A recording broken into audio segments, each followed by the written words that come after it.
Drake May and Liam Cohen's Jaguars get their first signature wins. The Cardinals have a collapse of historically embarrassing fashion against the Tennessee Titans. We even have some trades to talk about. Here today for the Week 5 NFL Review Show. Let's get into it. All we've got to do now is to start pumping.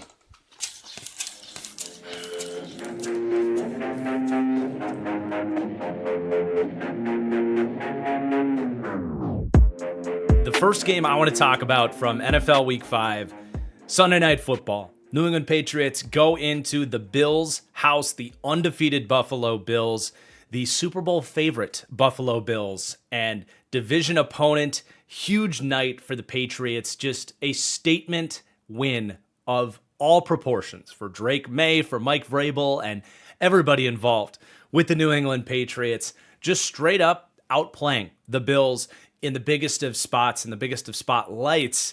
Obviously, in this one, we've got to start on the Patriots side of things, reviewing this game, and we will start with Drake May.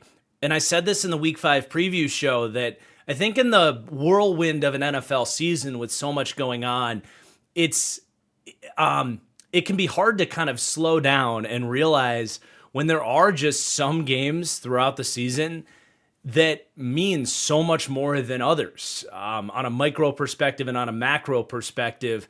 And I said going into this one, this is an opportunity for Drake May to have really one of the most important games obviously his early career, but looking back on it, I think this could be the moment that we say, yeah, that was when Drake May really arrived, when he really graduated from being an interesting prospect to being someone that we view as a legitimate, at least good starting quarterback in the NFL. But obviously, if he plays like he did on Sunday night against the Bills, if he plays like that consistently, we are talking about a top 8 quarterback in the league, someone that you can really have Super Bowl expectations with. And now it's going to be really fun to see if he can obviously continue to play at this level.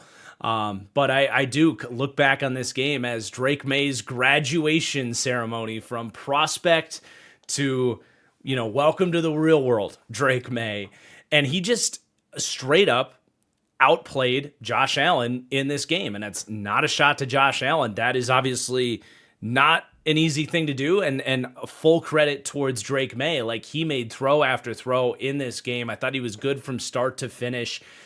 There were multiple plays in this game where he's extending the play, rolling right, especially finding Stephon Diggs more often than not. But just like some of these throws off platform, showing off his truly outstanding arm talent on the move to keep drives alive. But some of the processing was really good too. He makes a second read throw, working back to Hunter Henry later in this game for a 25-yard completion on a big drive. And then in the 2-minute drill, when it's crunch time and he's got to make a play to help his team win this game, he avoids a surefire sack in the backfield, gets out of it, and then still finds a way to complete the pass to keep that drive alive. If he doesn't make that play, I don't think the Patriots win this game, because they probably, we know sacks are drive-killing plays. They probably don't go down and score, and we're probably looking at the Bills winning this one late. And then right after that, he rips the cover 2 hole shot, which again, that's processing, it's arm talent, it's accuracy to recognize the coverage. The second he sees that it's cover 2, he lets that thing go. Not just like ripping it in the right spot accurately, but with anticipation as well. Just like everything you can possibly ask for from a quarterback was on full display from Drake May on Sunday night. It's how they won this game, and it's extremely exciting if you're a Patriots fan. I said it in the power rankings. I think this was the biggest win for the Patriots since Tom Brady left. And I think every Patriots fan agreed with me there. But it wasn't just Drake May. This took a team effort, as it does, to go and beat possibly the best team in the NFL in their own house. Stephon Diggs has totally impressed and reemerged here. I wasn't sure how this was going to go, right? Into his 30s, coming off the ACL injury. How quickly was he going to be back, and just how good was he going to look when he did come back? And I don't know that we've necessarily seen the full athleticism of the old Stefon Diggs, but you're seeing that veteran savvy and the ball skills on full display, and he is definitely good enough to be the Patriots' number one wide receiver if he's playing like he has in this game and going back to last week as well. Back-to-back 100-yard games, and has totally earned the trust of Drake May. So really good just to see him making plays, contributing to this offense. Obviously, just for this year's Patriots, it's a huge deal. For Drake May's development, it's a huge deal now and moving forward.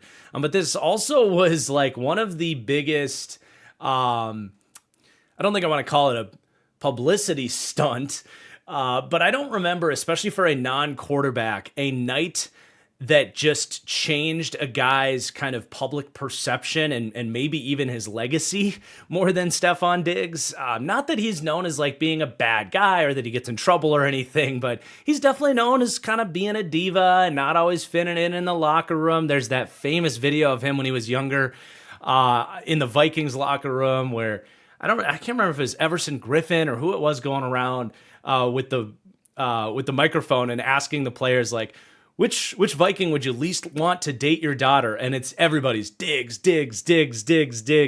Obviously, things didn't finish great in Minnesota. He kind of wanted out there. It didn't finish great in Buffalo either, with a lot of drama, offseason drama there too. So like he's kind of had that aura about him. But ever since he got to to Houston and now to New England, he's really kind of stoic at the end of his career. Not stoic. That might not be the best word because he brings a lot of energy and he gets fired up and all that.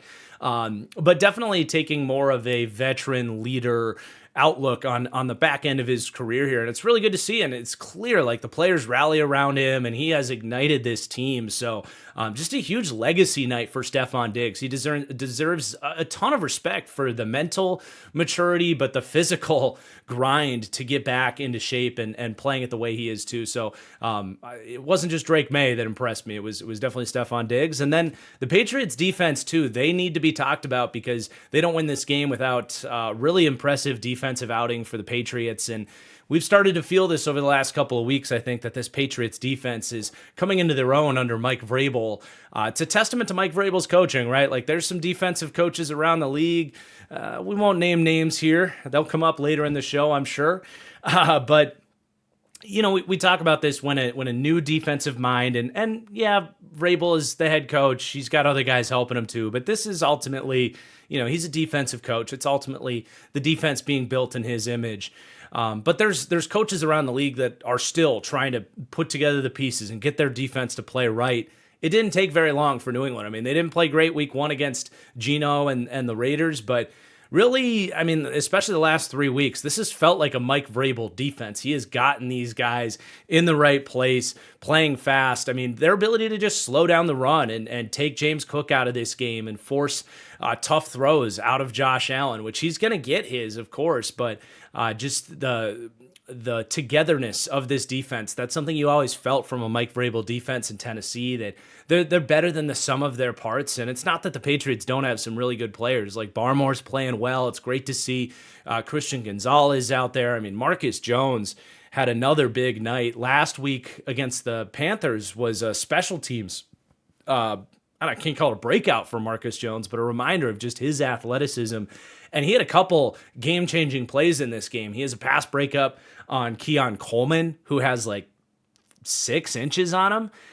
But he defends a physical slot fade, shows off the ball skills there. And then again on the interception late in this game that was huge, obviously, shows off the burst and closing speed to intercept a pass over the middle of the field that Josh Allen thought he had. So they do have players on this defense, but you can feel that like the last couple weeks, this just feels like a Mike Vrabel football team. And that's a huge deal for the Patriots too, because how much did we praise that hiring for the Patriots? So really this game is all Patriots. Like I don't have as much to say about the Buffalo Bills this week. I think they'll be just fine. Like this was a night where the Patriots made the plays, they came out ready to go, and they just outgunned the Bills in a big spot. And it was for the Bills like a sloppy start killed them in this game. I think they're going to be able to brush this off and forget about it, because this is kind of the anti-game script for the Bills. We've talked about this a lot with them, where their ability to just take care of the football, be a machine, like such a methodical offense. Their consistency in doing that has been so impressive, and I don't think this game is going to take that away. They had just two fumbles in this game and a bunch of uncharacteristic penalties in the first half. They cleaned it up in the second half, and the offense looked just fine. They still almost won this game, and I still think Josh Allen is perhaps looking like the best quarterback in the NFL right now. I mean, it's him or Mahomes, but like they're going to be just fine. The interception from Josh Allen was not a great read, but I think it was just a better play by Marcus Jones. And I think the Pats just, again, overall did a good job, like taking away all that early down offense that is so efficient for the Bills. Maybe we saw a little bit of like a lack of explosiveness, which, you look at the Bills and they don't really have those true vertical threats that you would prefer to see from like a complete modern NFL offense. I'm not ready to say that that's going to hold them back. I mean, we're still talking about probably the most efficient offense in the NFL outside of maybe Detroit. But you did kind of feel that in this game a little bit. But it's more to me like the Bills have one limiting factor. It is their defense. They're not a bad defense, but they're a high floor, low ceiling defense. And you're not going to pitch a lot of shutouts with the talent base that they have and the scheme that they play with.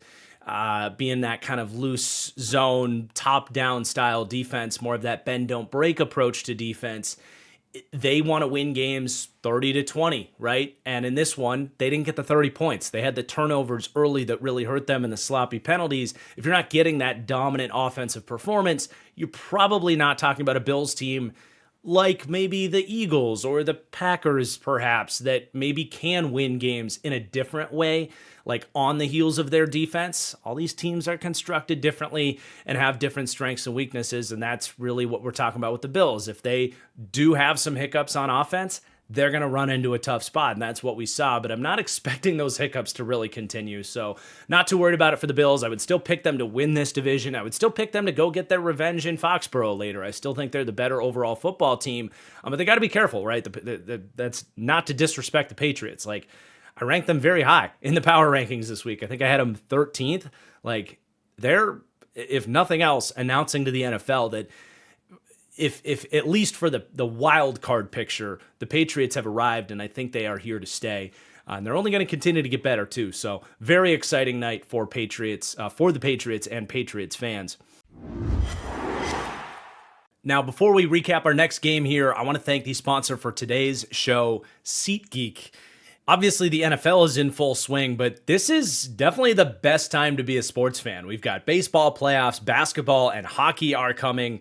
So go have some fun. Go enjoy a game. Go support your team. See some live action.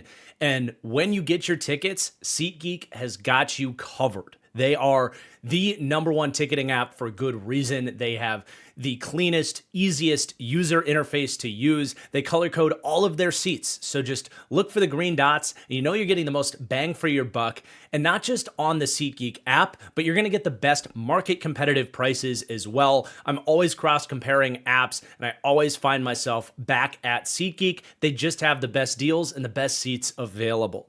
And right now, if you use code TFG10 at checkout, you can save up to $20 on your next ticket purchase as well, and support my channel in the process. So a huge thanks to SeatGeek for sponsoring today's show and for being the number one ticketing app out there. All right, our next game is another upset in a week of upsets. We're going to talk about the Denver Broncos going into Philadelphia and getting, I think, the biggest win in Sean Payton's Broncos coaching era here. Just what a day for Denver. A huge comeback win as well. They were down 17-3 in this game, and they kept fighting and pulled this one out in the end.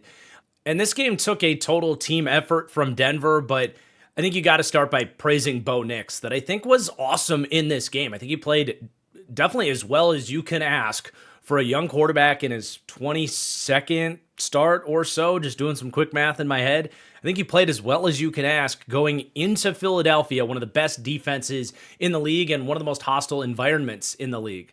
And I know it took the Broncos offense a little bit to start putting up some points in this game, but it wasn't like Bo Nix was bad early in this game. He even drops like a beautiful over the shoulder go ball to Cortland Sutton that Sutton just couldn't quite come down with. I think Sutton was excellent in this game, especially late. But it was a pass that I think you expect in a big spot that Sutton would have come down with.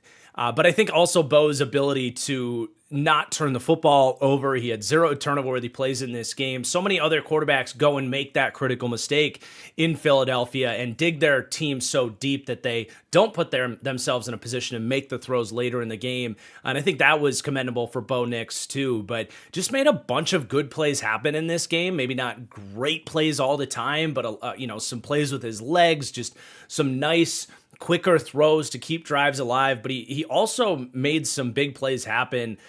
Most notably to me was there's a 3rd and 15 in the fourth quarter when they're trying to lead this comeback. It was their go-ahead touchdown drive, and there's a 3rd and 15 that against this defense, it is so hard to complete a pass for a first down in 3rd and 15 in this situation. I can't stress that enough, but he just calmly surveys his own defense, throws a timing dig to, I think it was Cortland Sutton, but just understands where the hole in the zone was. And there's not a lot of holes in these zones, but he sees it, rips it like on the money with velocity. I continue to say, like, his arm talent is more than good enough. Like, does he have a top 10 arm in the NFL? No, but he's definitely not a quarterback that should be getting criticisms about his arm talent.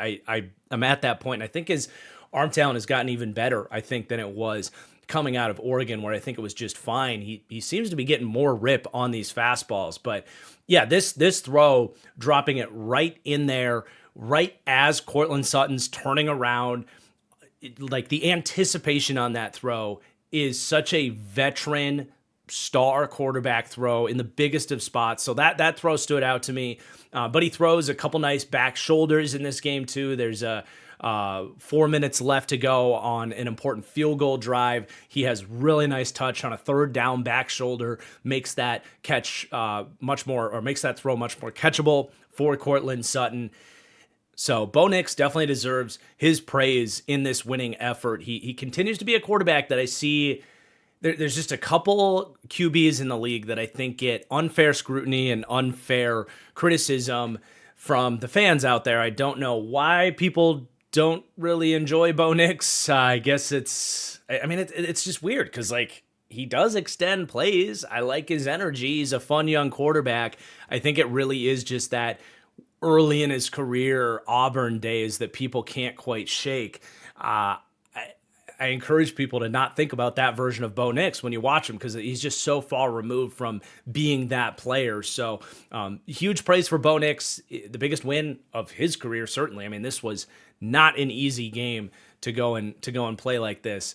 But there was other guys on Denver's team that showed off like how much talent this team has and how well coached they are that contributed to this win. Like I do like all these different playmakers that they have and how Sean Payton has really done a good job to get everybody involved. And I think as a defense, you don't really know necessarily where it's going to come from. Of course, late in this game, it was Cortland Sutton, and it's huge to see him be able to make those plays in crunch time as this team's number one wide receiver that they are now paying. Sutton as well is a very underrated player on this team. But in this game and throughout the last few weeks, we've seen some Troy Franklin here. We've seen some Marvin Mims there. We saw the Evan Ingram touchdown late in this game. I still think there's more to be unlocked with RJ Harvey in the receiving game as well. So they're distributing the ball. That's credit to Sean Payton, to Bo Nix, to these receivers for stepping up. And then defensively, man, we know this Broncos defense is excellent. We said that about them coming into the year, but I think we kind of quickly forgot in the first couple of weeks when they had some more struggles early. I think people just pegged them for a regression year. I don't think that's happening with Denver. I think they have locked back in and they look excellent defensively. They obviously blew the doors off of the Bengals last week too, holding them to 3, but like they did everything they needed to keep them in this game and allow the offense to lead this comeback. But just a complete defensive performance. This is such a tough defense to run the ball against, and they did really keep Saquon and this Eagles run game under wraps. But I think their blitz schemes were effective. Vance Joseph continues to impress in that phase. We've talked a lot about how much talent the Eagles have on the offensive line, but if you are going to try and beat them, I think outthinking them can often be the way to attack this Eagles passing game. And I think there were a lot of dropbacks where they were able to create those rushing angles and better looks for their rushers and getting after Jalen Hurts to slow down the passing game. And then also having that Patrick Surtain superstar matchup to neutralize an A.J. Brown was just such a unique asset that this Denver defense had against this Eagles team that most teams don't have. And for the most part, Surtain did a really good job neutralizing A.J. Brown in this game. Brown was going to get a couple completions here or there, but you definitely felt Denver's defense ability to really take away all of the stuff that makes the Eagles offense good. And especially as the game went on, they didn't lay off. So really impressive team effort across the board for Denver and just a huge win. I mean, the Chiefs lost to the Jags this week. The Chargers lost again. So the Broncos are, at least standings wise, tied for first. The Chargers are going to have that tiebreaker because of the week 2 loss, right? Or week 3, was it? But Denver, I think, is very much like the AFC West is going to be very, very fascinating. In my hot takes predictions part of my 2025 NFL predictions video, where I threw out some takes where it's like, I don't necessarily think this happens, but some takes that maybe I could see surprising some people. I said Denver winning the AFC West is a possibility, and I certainly think as we look forward, this team is well equipped to compete for the AFC West as much as anybody, frankly. Like I think they are just a straight up better football team than the Chiefs right now. I think if they played the Chargers right now, after the Chargers have been depleted by injuries, I would pick them to win. So obviously going into Philadelphia, it's about as impressive as a win as anybody could draw up. So huge day for Denver. They aren't without their weaknesses, though. There were a couple spots on the defense, especially, that I was like, man, there's some spots you can attack on this unit that hopefully they can either continue to protect against, or maybe they need to make some changes. Alex Singleton, especially, he's having an all-time stinker in terms of a linebacker coverage season. Like, I get some comments throughout the deep dive series throughout the summer that it's like, oh, is linebacker coverage really all that important? Like, you can work around it so much. Well, Alex Singleton is showing the flip side of that, where if you have a real issue in coverage at the linebacker position, certain teams can really exploit that, and teams are going right at him. I mean, Singleton gave up both touchdowns in this game. There's a quick out to Dallas Goedert for the first Eagles touchdown, where he's not even in that short area. He can't even keep up with a tight end. And Goddard's a good route runner and all that, but I wouldn't describe him as the most outrageous athlete at the tight end position. And then the Saquon Barkley wheel route was, and maybe, I think Saquon scored on it. I said Singleton gave up both touchdowns. I'm questioning now in my head if Saquon got tackled at like the 2-yard line or not. I think Saquon scored on it. But anyway, Singleton gets matched up one-on-one in a blitz look, and the Eagles get Saquon, who runs a nice like stutter go. He fakes like he's running a quick out of the backfield and then runs the wheel route. But Singleton was completely lost in coverage on that play, and the Eagles took advantage of him both times, but he's been bad throughout the season. So I do think Vance Joseph needs to take a look at that and either like get him off the field on third downs or use him as a blitzer. I think they have to do some stuff to protect him in coverage more so. And then Riley Moss as well. I like Riley Moss, but I'm not convinced yet that he's good.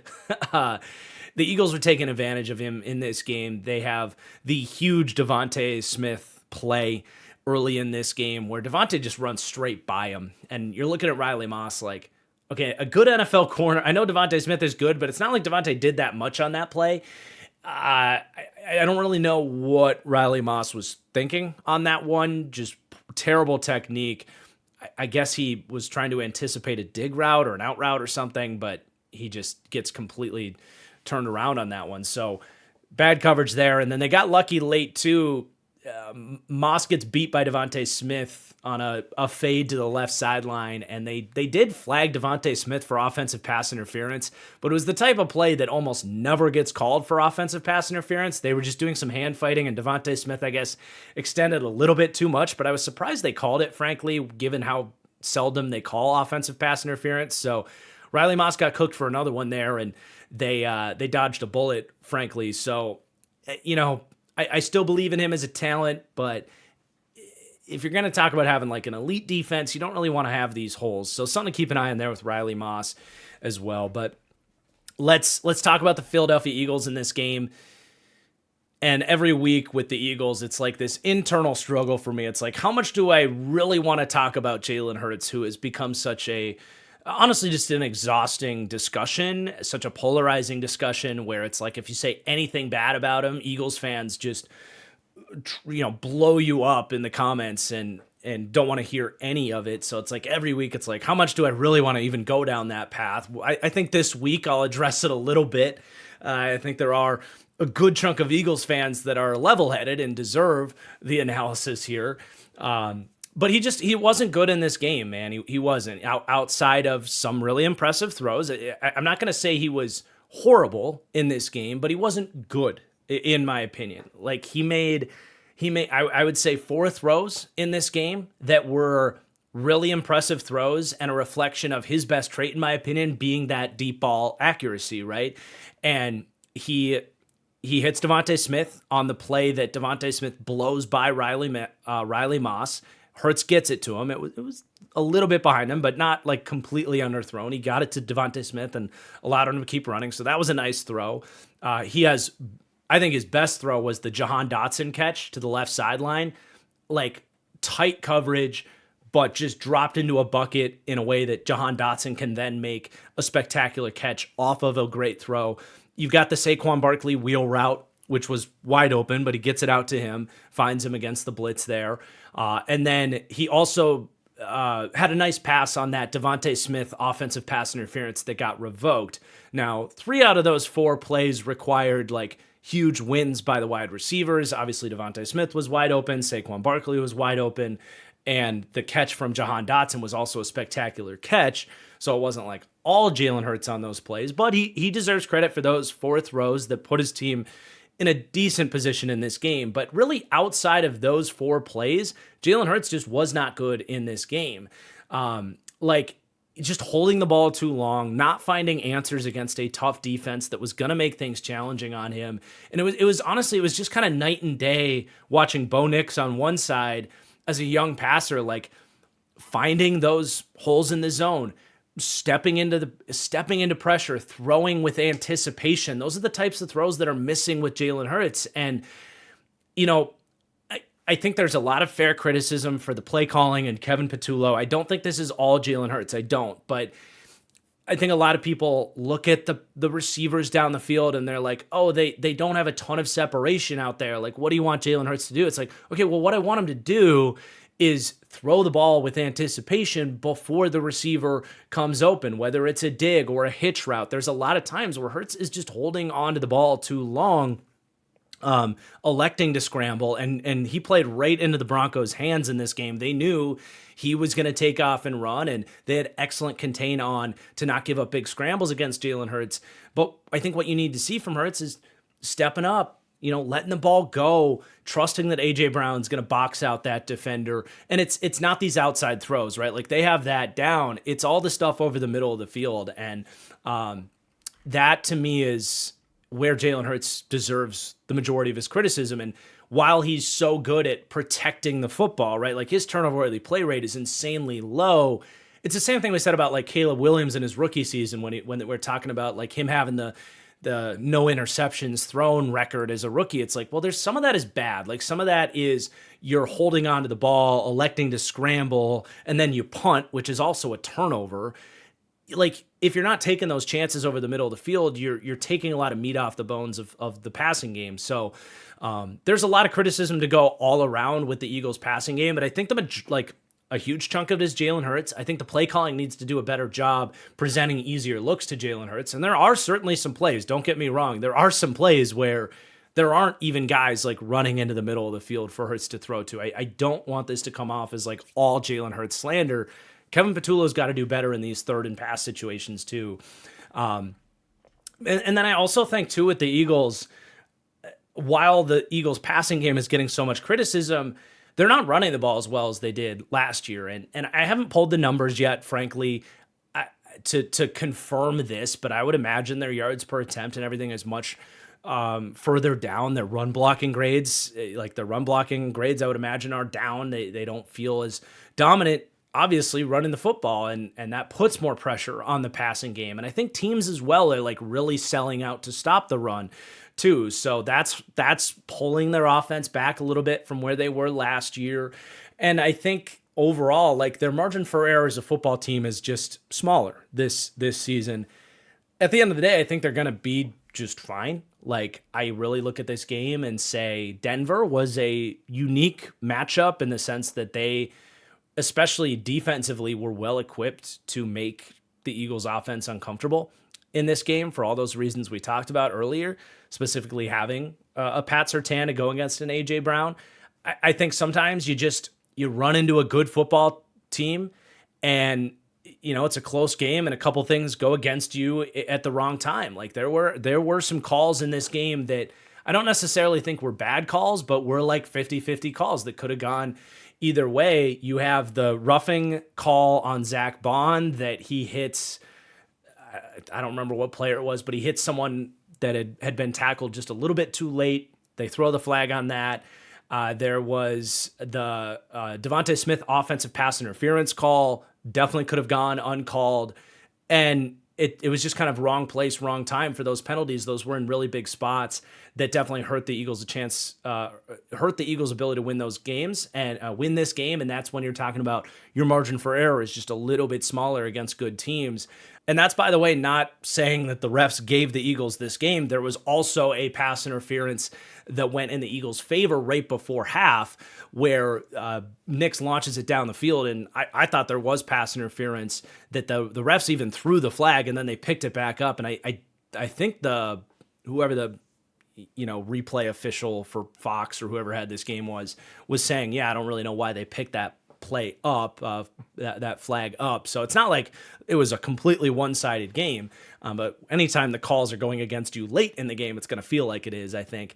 But overall, like I'm not worried about the Eagles. They're still a really tough team to beat, but they are beatable, right? As long as their passing game is average to below average as it is right now. We know it's a passing league, and if you can put together the right game plan, you can keep the score down. And in the modern NFL framework, you're just a couple plays away from putting up a couple touchdowns. So the Eagles are beatable, but they are still, to me, one of the best teams in the league. And this is probably going to be one of their few losses on the season. And I think we'll look back on it and say, yeah, not the end of the world. I mean, Denver's a really good football team. So really fun game, huge day for Denver. Not so much panicking for Philly, just, a couple warts on their team this season, maybe compared to the absolute superpower they were at the end of last year.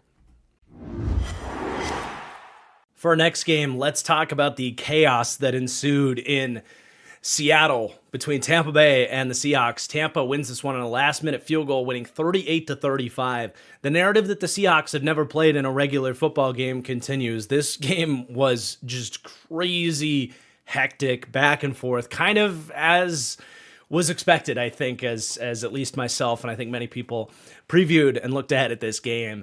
But a very fun one between these two teams. And for Tampa, another huge win. They climbed to 4-1. Their season has been a battle. Like it's the Jon Snow up against the whole army meme. To me, every game for them feels like a John Wick movie. Like they've got injuries galore, and the way Baker, like every drop back feels like he's just kind of bouncing around, taking shots, like getting hit while he's thrown, fighting for tough yards, having to scramble out of the pocket, make these crazy throws. Like it feels unstable watching the Tampa Bay Bucks right now, but they keep pulling things through, and it's very fun to watch. They have the talent to keep doing it, but it's also like how sustainable is it? They are one of the more weird teams to me, just watching the product, not like getting into the analytics and what the end result is. It's just like the vision of the Bucs. It's very hectic right now, but they pulled another one out in a just really fun back and forth battle here. And yeah, Baker is playing out of his mind right now. He was again outstanding in this game, finding all of the answers, extending plays, dropping lasers. Like some of these throws to Emeka Egbuka, it's just like, Egbuka deserves a ton of praise as well. But this reminds me a lot of the Matthew Stafford Cooper Kupp connection where, the receiver maybe isn't like wide open or anything, but he has a half a step and then the quarterback just makes the perfect throw and it's just a little bit out in front of him. And that's all you need for the receiver to make the concentration catch. And I think it was back-to-back throws, right? They hit another one of those. I would have to rewatch the All-22 to see if it was the exact same route concept, but I think it was Igbuka's first touchdown week 1 where he kind of runs that corner post route to get a little bit of separation towards the goal post for the touchdown. They get that, and then they hit a deep out in the on the 2-point conversion that again was just like right in the perfect spot. But that combination has been just so unbelievable, and a lot of these Egbuka plays wouldn't happen without Baker's unbelievable accuracy and arm talent to make these throws. So he's just ripping it. I still think Baker deserves to be in the MVP conversation. Like if the rest of the year just goes on like this and Baker keeps playing like this and the Bucs manage to go 12-5 or 13-4, whatever, absolutely, man, we got to consider Baker in that territory. But I also was really impressed in this game by Josh Grizzard. John Grizzard, I think it's Josh. But his scheme and play calling in this game where the right side of their offensive line is decimated by injuries, and they just had a lot of screens in this game, and with Bucky Irving out as well, it was a lot of Rashad White in this game, but a lot of screens, a lot of misdirection, a lot of kind of moving pockets and quick, easy outlets for Baker in this game to just kind of get rid of the ball and keep the offense on schedule, despite the fact that he knew that the blitzes were going to be coming from Seattle, that the pressure was going to be on. And I think that the scheme really did a good job mitigating that pressure in this game. And I was watching this game and I was thinking like, man, this is like the closest thing I've seen to any other team in the league kind of replicating a Mike McDaniel offense, which we've discussed how unique that offense is in Miami with all of the things I just talked about with screens, quick passes, moving pockets, and all that stuff. And then I remembered Grizzard is a Mike McDaniel guy. It makes so much sense. He came over to Tampa in 2024, but he was with Mike McDaniel for the few years before that. So it makes sense that you saw a lot of the same concepts that Miami does to mitigate having a bad offensive line. So that stood out to me, something that is a new wrinkle, I think, getting brought to this Bucs offense that was really effective in this game. Now, the Bucs defense did really struggle in this game, and I think it's fair to raise some questions about the Bucs defense. I think like their front seven is not where you want it to be right now. Like the Kalijah Kancey injury really was a blow to their pass rush. I don't watch this Bucs pass rush and fear it, frankly, but the run defense has not been what we're used to with a Bucs run defense. And maybe they can get it fixed, but I mean, Vita Vea can't do everything for you. And Levante David's not bad. He can still make his plays, but he's not as good as he used to be. And he's not going to be able to make up for other deficiencies in the same way he used to be able to do. And like Servacia Dennis is really struggling in coverage. But I think in run defense, he's having his issues at times as well. But for me, it's especially about like all of the other D linemen not named Vita Vea. It kind of reminds me of like the New York Giants defensive lines for a few years where you looked at him and you're like, how do you have a bad run defense when you have Dexter Lawrence? Well, it's because everybody else can't really hold their gap and get off blocks. And their edge rushers in Tampa are not good at that. Like, they bring in Hassan Reddick for pass rushing help. He's not bringing too much to the table there, but he is an undersized run defender out there. He is struggling. Like, Yaya Diaby's not some great run defending edge presence. All these other kind of undersized hybrid ends that they have been an issue for them. They gave up like 6-something yards a pop in this game. It felt like Seattle, they didn't run the ball a ton, but whenever they did, it felt like they were, their run game was really keeping drives moving in this game, frankly. So like their defense has their issues, and I think they really missed Jamel Dean as well. Hopefully he can get back out there, but the Seahawks were 11 for 11 in this game for 125 yards and a touchdown, targeting Kindle Vildor and Jacob Parrish in this game. And I think Jamel Dean's been fantastic this year, so they really missed him in this game. Hopefully they can get him back. But huge win for the Bucs, obviously. As for Seattle, they continue to be a tough team to fully evaluate because they feel a little bit different every week. Like, their defense has been so good this year, and then this game happens where they give up 38 points. And I'm not like super worried about their defense. They've got a lot of injuries right now, kind of under the radar. Like, they were missing some D linemen, but I think especially they missed without having Witherspoon and Julian Love in their intermediate pass defense. They got to get those guys back. They got to get healthy defensively. But I do also think they, like, if you want this defense to become the elite Mike McDonald-led defense, I still wish they had a premium pass rushing talent. I don't think that's Leonard Williams, Seahawks fans. He's a very good player, but he's not a one.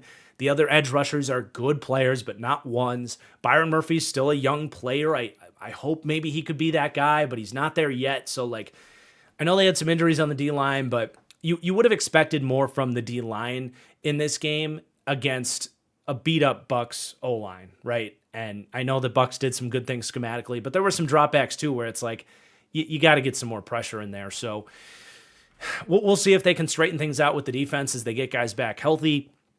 But obviously that was the reason they lose this game. I think overall the offense continues to hum, and I continue to be super impressed by all of the Sam Darnold, JSN, Cooper Kupp of it all. It's just working. And Clint Kubiak's calling a great game out there. Honestly, their offense was humming outside of some really unfortunate turnovers. They bring in Jalen Milroe for like a speed option play, and he screws up the pitch. And that's a huge turnover and a big swing in this game. So that was just a bad play, frankly, that I don't know that they necessarily needed to do the Jalen Milroe thing, like, you don't really need to take Sam Darnold off the field. He's playing great. And then you have the final interception by Sam Darnold that was just unfortunate. He's trying to dirt it and live to see another play. There was nothing there. The blitz comes in, and he's got a couple of receivers in the middle of the field. And I think he's trying to just dirt it like 5 yards short of the guys, just kind of looking at the trajectory of his pass, kind of live to see another day in a tie game at the end of this. Like 2 minutes left, tie game. And unfortunately, as he's dirting it, it ricochets off a D lineman's helmet and right into the hands of Levante David, and they lose this game. That pick puts the Bucs in field goal range, and boom, game over. So I do think this is working with the Seahawks offense. Like, Darnold is absolutely legit. We're gonna get to have some fun conversations about Darnold and like just where does he rank in the league framework? Like, repeating now the good version of Sam Darnold that we saw last year, that I do think last year he played like a top 10 quarterback until the last couple weeks of the season. But like, obviously there was some concerns about where he was going to land coming over to Seattle, leaving Minnesota. He's just picked up from where he was. He's doing everything you can ask for. He's making incredible plays on the run. He's dropping dimes from the pocket. He's generally protecting the football. Like, you're going to get a few mistakes from Sam Darnold. He reminds me a lot of Jordan Love, where he's an aggressive processor. He's going to take some risks as a thrower, and you're going to get some really impressive reads out of it, but you're going to get some times where, he has some decisions he wishes he had back. But for the most part, like, everything's working with the offense. There's other players too that do deserve love. It's not just Darnold, JSN, and Kupp, who Kupp had a great game. I feel like Kupp had his best game as a Seahawk here, but their run game was really good. Their thunder and lightning approach was working in this one with Walker and Charbonnet. AJ Barner deserves a lot of love. He's playing really well this year. And I really wonder, like, this is more of a macro NFL discussion, but I wonder how much longer we're going to see the AJ Barners of the world falling into day 3 of the draft. Like, you look at Jackson Hawes in Buffalo, for example, but when you talk about these tight ends coming out, so often the speed guys get just skyrocketed up the draft boards. And we saw it again this year. Like, Terrence Ferguson goes early, and even here in Seattle, like Elijah Arroyo goes early. We've seen like Noah Fant got drafted super high in Seattle. And sometimes those guys work out. A lot of times they don't, though. And I just don't really understand why an AJ Barner type of tight end prospect is viewed as this like replaceable, like you can find him anywhere type of player. The hardest thing to find in the NFL at tight end is someone that blocks. There's only 10, 12 tight ends in the league that are like legitimately good run blockers, and AJ Barner is one of them, and he was excellent at it coming out of Michigan. To me, it's like the guy that actually is full size and appreciates blocking as an art at this position, that understands half of the job description of a tight end is to be an extension of the offensive line. That to me is the rarest thing to find at tight end. So why is the AJ Barner, who, yeah, he went underutilized as a pass catcher, but so often these guys, it's like, well, when they did get thrown the ball, they were just fine. I mean, think about the types of routes that tight ends spend the majority of their time running. It's out routes, it's check and release, it's sitting down in between a zone defense. Why is the idea that we got to find the guy with 4.5 speed that can stretch the seams so important? Like, just take a wide receiver and flex him inside if that's what you want to do. It's not like defenses treat these undersized tight ends that differently. To me, it's like so many of these big tight ends, they're hard to tackle. They have firm hands. They've got the size to block guys out.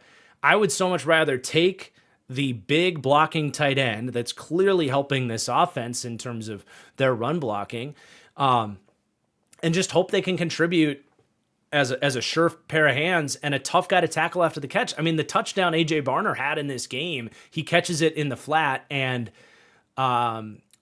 was it Winfield or no, it was Levante David is trying to bring him down, and AJ Barner is just too big for him.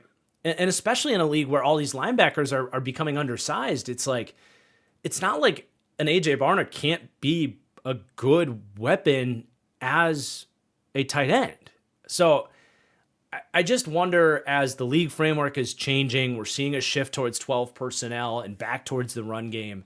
How much longer are we going to see AJ Barner going in the 4th round, Jackson Hawes going in the 5th round? Like, to me, those are the guys that are really hard to find and probably should be getting flushed up there, where we're seeing a Terrence Ferguson and Elijah Arroyo going as like top 50 picks. To me, the math just isn't mathing on that one, and he's a really good player. So that was more of a macro conversation than a Seahawks conversation, but they got a good one in AJ Barner. Also, Derek Young needs a shout out. I mean, he had 2 big returns in this game. That's his 3rd on the season. He's been a special teams return ace for them, and he made a great contested jump ball catch on just a prayer of a throw from Sam Darnold in this game. Young was interesting, coming out of, what was his, Lenore Ryan was his school, 7th round pick, but he drew some physical comparisons to like the DK Metcalf. No one's really DK Metcalf, but 6'3", 215. It was the same idea, like the size, speed player on this Seahawks team. He's been around here. He was drafted in 2022, but good on him for sticking around and making some plays for the offense. He deserves a shout out. So yeah, I think Seattle is a good football team that's still kind of, trying to get some guys healthy, find their identity, and we'll see, I think, over the next month or so, like where Seattle's truly going to land. But this was a very fun game, I think, between a pair of good football teams nonetheless. All right, Cardinals fans, close your ears. It's time to talk about their loss to the Tennessee Titans in what I will go on the record saying this was the most batshit crazy collapse in at least regular season history. Just in terms of unpredictable, silly plays happening that lead to your team losing a football game. There's the Colts 33-0 collapse. I was at that game. There's the 28-3 Falcons-Patriots playoff game.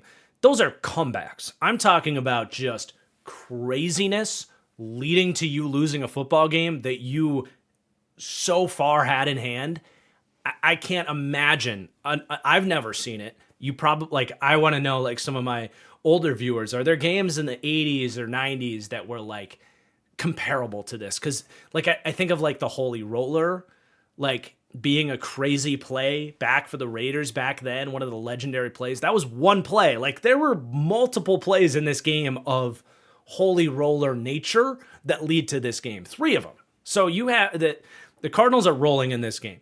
And I was tweeting out in the first half of this game, like, and Titans fans, we'll get to you, but this game was really about the collapse of the Cardinals and how it happened. That is the story of this game. So we're going to start there. But I tweeted this out in the first half of this game. I was like, the Cardinals starting running backs getting injured might have actually been the best thing that could have happened for the Cardinals, because they've played in this kind of conservative, bottled up, structured offense where they want to just kind of run the ball, play defense, do that kind of thing. And just feels like they haven't really unleashed Kyler and Marv in this passing game. They didn't have a choice in this one. They had to throw the ball. They had to come out aggressive. And look, Kyler looked great. Marv looked great. Like, I do think if there's a positive takeaway coming out of this game, Marvin Harrison seems to have found his mojo back. He got it at the end of that was Thursday Night Football. God, Thursday Night Football games are so hard to remember when they happen. But yeah, it was the Seahawks game at the very end of it. He seemed to get his confidence back. He had it in this game. He made the big jump ball catch early in this game. But the Cardinals were rolling. So they're up 21-6 early in the second half, and Kyler takes an early snap from the center off his face mask, and it hits him square in the face. He gets, like, knocked back a little bit. Unfortunately, the Titans do recover that ball, but they took Kyler out of the game after that play, and it was really weird. Like, was it his ankle? Was it a concussion? Like, they're looking at him for a concussion. Like, either way, a fluky play happens, leads to a turnover, and it takes the starting quarterback out of the game, and it just completely derailed the offense that was otherwise really moving the ball well up until that point.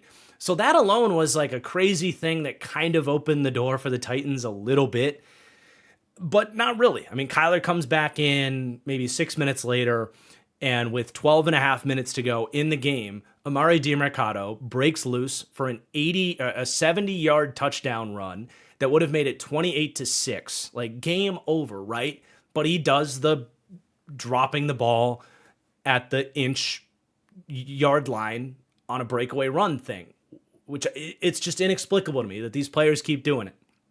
And then you got Jonathan Gannon, like, punching him on the sideline, and he gets suspended by the Cardinals for that. Like, that also is just weird post-game stuff, by the way.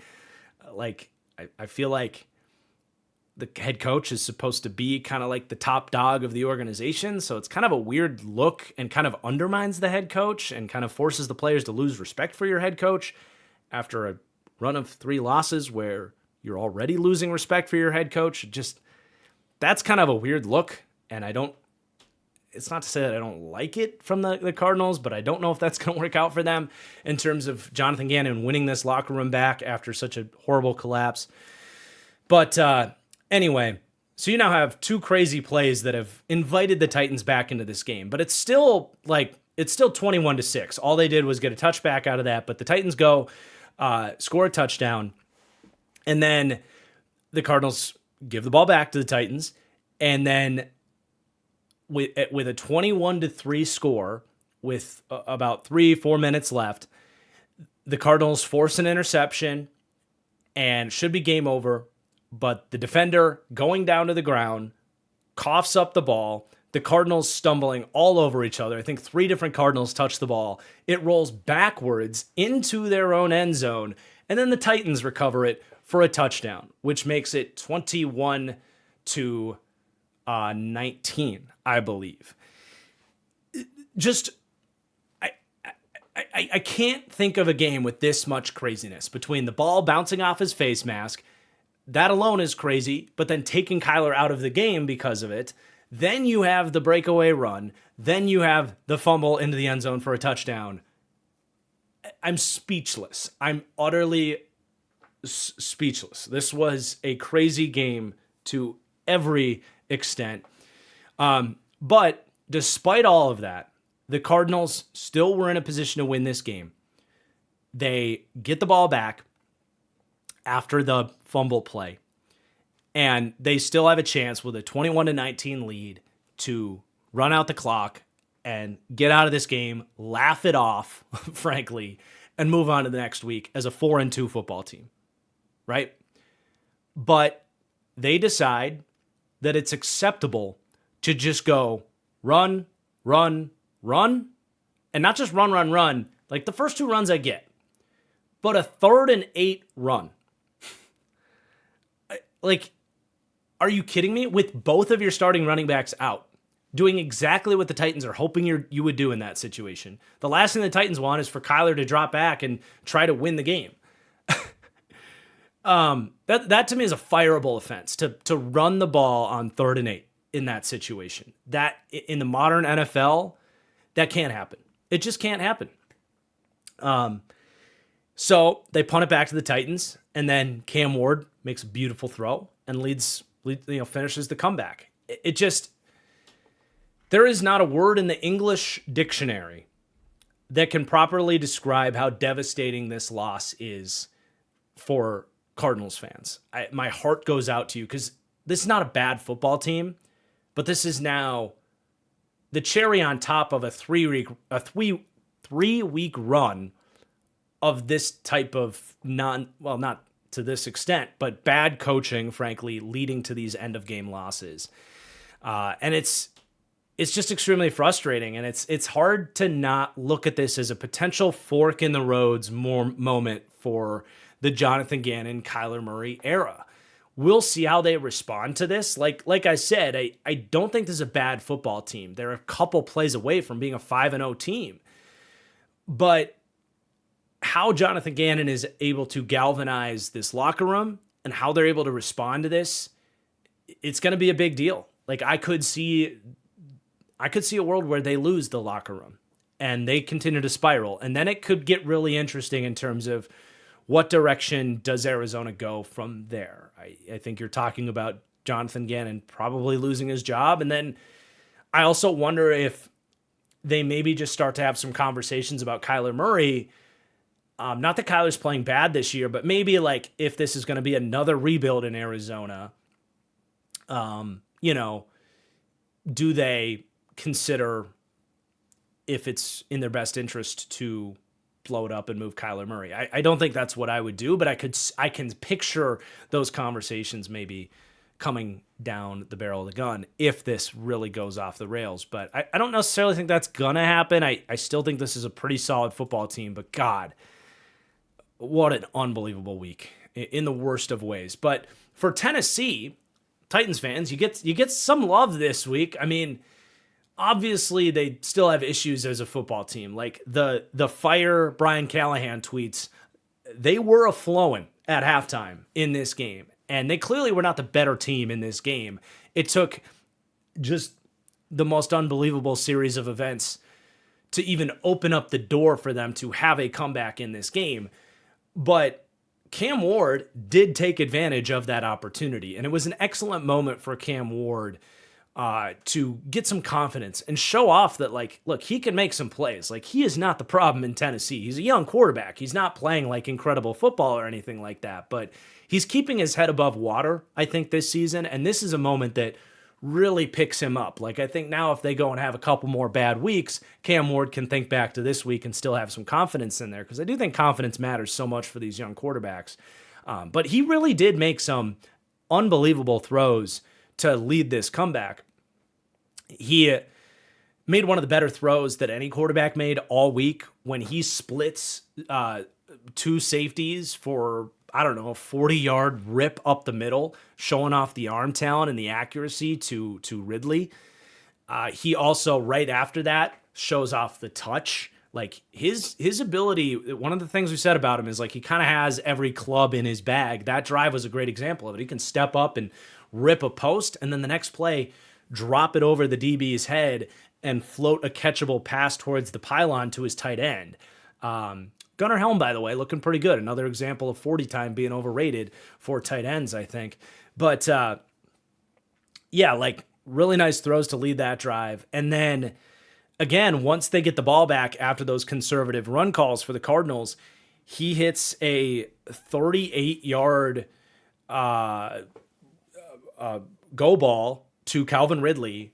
Beautiful pass to set up the game-winning field goal. And it's not a gimme at that point, by the way, after the Cardinals punted, that they were going to win that game. There's only 25 seconds left when he makes that throw from their own 40-yard line. So they still needed to get, 20 yards to consider a field goal there. So just a huge, big-time throw from Ward. So, hopefully it is the start of something, at least for Cam Ward and Ridley. I think it's a big deal to get him going. I thought Calvin Ridley was really impressive in the second half of last year, and this was the first time in 2025 that we saw that version of Calvin Ridley. So hopefully with him as the one, and Iomanner and Helm and some of these other pieces, they can start to get something going offensively. They still have a ton of issues, and I still don't believe in Brian Callahan.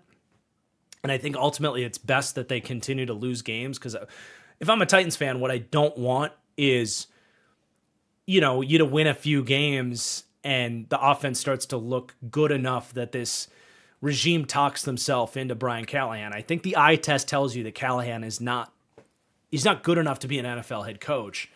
So I think ideally you keep losing some games, but hopefully you're losing games 24, 27, and Cam Ward looks good, and you're building up some optimism and some appeal to a potential top head coach candidate for next year.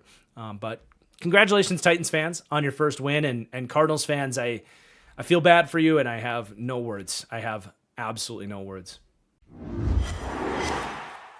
Okay, next up we have the Commanders going out to LA in what felt like a home game for them. A lot of maroon and gold in that stadium. But Jaden Daniels, welcome back. My God, what a game for Jaden. They go and get this win. What was the final score? 27-10, right? And it was all Chargers early, by the way. That's something to keep in mind as we talk about this game.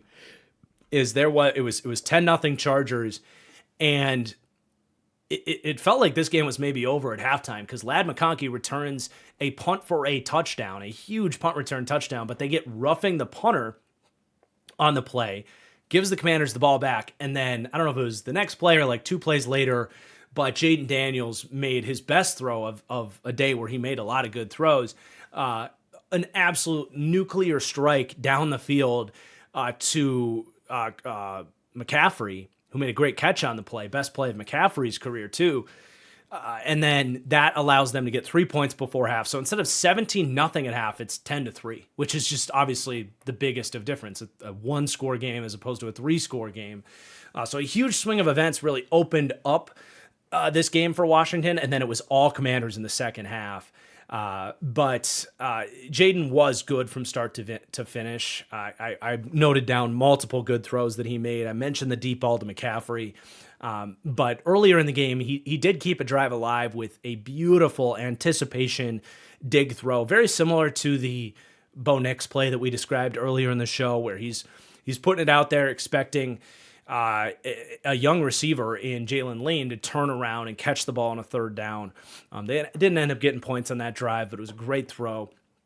And then later in this game, he's got he hits a deep out on a 2nd and 11 to Deebo Samuel with a minute left in the third quarter.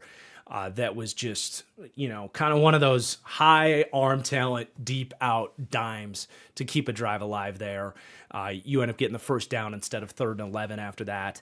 And then just for fun, when they're up 20-0, they go for it on 4th down to officially put this game away, electing for a 17-point lead instead of a 13-point lead with a field goal. And just kind of for fun, rolling back, hits Deebo in the end zone, off platform. But yeah, Jaden was excellent in this game. And he, I think with the brace on him, isn't all the way back in terms of agility and, the true elite athleticism that makes him so special as a play extender. But he made a lot of throws happen from the pocket in this game. And just welcome back, man. I think this version of Jaden Daniels and even beyond, once he gets more and more healthy with the knee, it's what the Commanders need if they want to be a playoff team this year, because I think we have seen some other warts with this team, but they're also figuring some stuff out and continuing to get better as a young football team as well. We forget that this is such a young team, at least in terms of team cohesion. Like, I know they have a lot of veterans on the squad, but in terms of figuring themselves out and learning how to win games together, they are a young team, even if they went to the NFC Championship last year. But Bill Krosky Merritt, he was one of the stories of the week, has been obviously a breakout, standout rookie running back. Never should have gone in the 7th round. He had a unique story coming out, but I talked about that with him coming out, where like he has massive breakout superstar potential at the running back position because he fell due to the circumstances, the bizarre circumstances that were his final college season. I mean, there was no doubt this guy had the talent, but there was like an eligibility issue over like a number. It was just a stupid thing that I think NFL teams overthought and kind of blamed him for it. But either way, like, you could tell him at the Shrine Bowl on tape, he was a mid-round running back value, 3rd, 4th round. Yes, an older prospect, but extremely talented. And what you really see from him, if you watch this game or watch his tape, is he has a rare combination of being a long striding athlete, but really quick feet. A lot of times when you talk about running backs, he's a long strider or he's a short strider. Bill Merritt is both. Like, his strides are very long. He eats up a lot of ground in a hurry, but he's also able to, step quickly and cut on a dime. You saw it on the play where Derwin James kind of has him in the backfield and he puts on the brakes and fancy footwork gets out of it. And then you see the long striding ability to accelerate away from the defense. It's a rare football athletic trait that he has, and he runs super hard. I like his vision. I mean, he's the whole package, man. So he's looking like a young superstar for Washington, given that, like, we talked about this with them last year where their run game was so good, but it felt like if they could get even more out of that running back position, because Eckler was good and Brian Thomas was good, but you get a lot of, and not necessarily so far, but theoretically when Jaden Daniels comes back, you're going to get a lot of open rush lanes, which we saw last year, and opportunities where maybe Brian Thomas would get a 15-yard run. Maybe that's a 50-yard run for a guy like Bill Merritt. So it's a big deal to maybe find a superstar running back there in the 7th round. And then the defense, like, Dan Quinn continues to impress me as a defensive coach. They continue to feel like a team that's better than the sum of their parts. Their run defense in this game was really good, and the Chargers clearly wanted to try to establish the ground game in this one, and they couldn't. And they just they swarm you up front. And then something we talked about with the Commanders heading into this game too was can the D-line wake up against a banged up Chargers offensive line? And they really did. I mean, all these guys, Jazon Newton, Jacob Martin has been a sneaky pickup for them. Von Miller, Dorrance Armstrong had a couple sacks in this game. They took advantage of some backup tackles in this game and made Herbert really uncomfortable. So it was a good day for the defense, especially as the game went on. And welcome back, Jaden Daniels. Commanders are I feel like roughly where I kind of envision for them, where they're maybe not going to like take this leap and look like this dominant Super Bowl contender, but still be a pretty solid team that is going to be kind of in the wild card mix, I think. So they climbed to 3-2 and big to avoid dropping down to a losing record as well. Now for the Chargers, there's kind of panic in LA Chargers territory. Now for the Chargers, I think there's a lot of panic about the Chargers right now. The injuries are obviously concerning. Like, there's no doubt about that. Like, the offensive line woes are a huge issue right now, and especially at left tackle. They've got to get Joe Alt back ASAP. I mean, that injury really feels like the straw that broke the camel's back with this team that was already dealing with a lot of injuries. Obviously, Rashawn Slater out, Khalil Mack out. Anytime you lose a pair of superstar, edge rusher, and left tackle, you're losing a lot with your team. So losing another superstar tackle in Joe Alt that to me was like where they didn't have enough answers. And Austin Deculus in this game at left tackle, to call him a problem was an understatement. I mean, he could not block anybody in this one.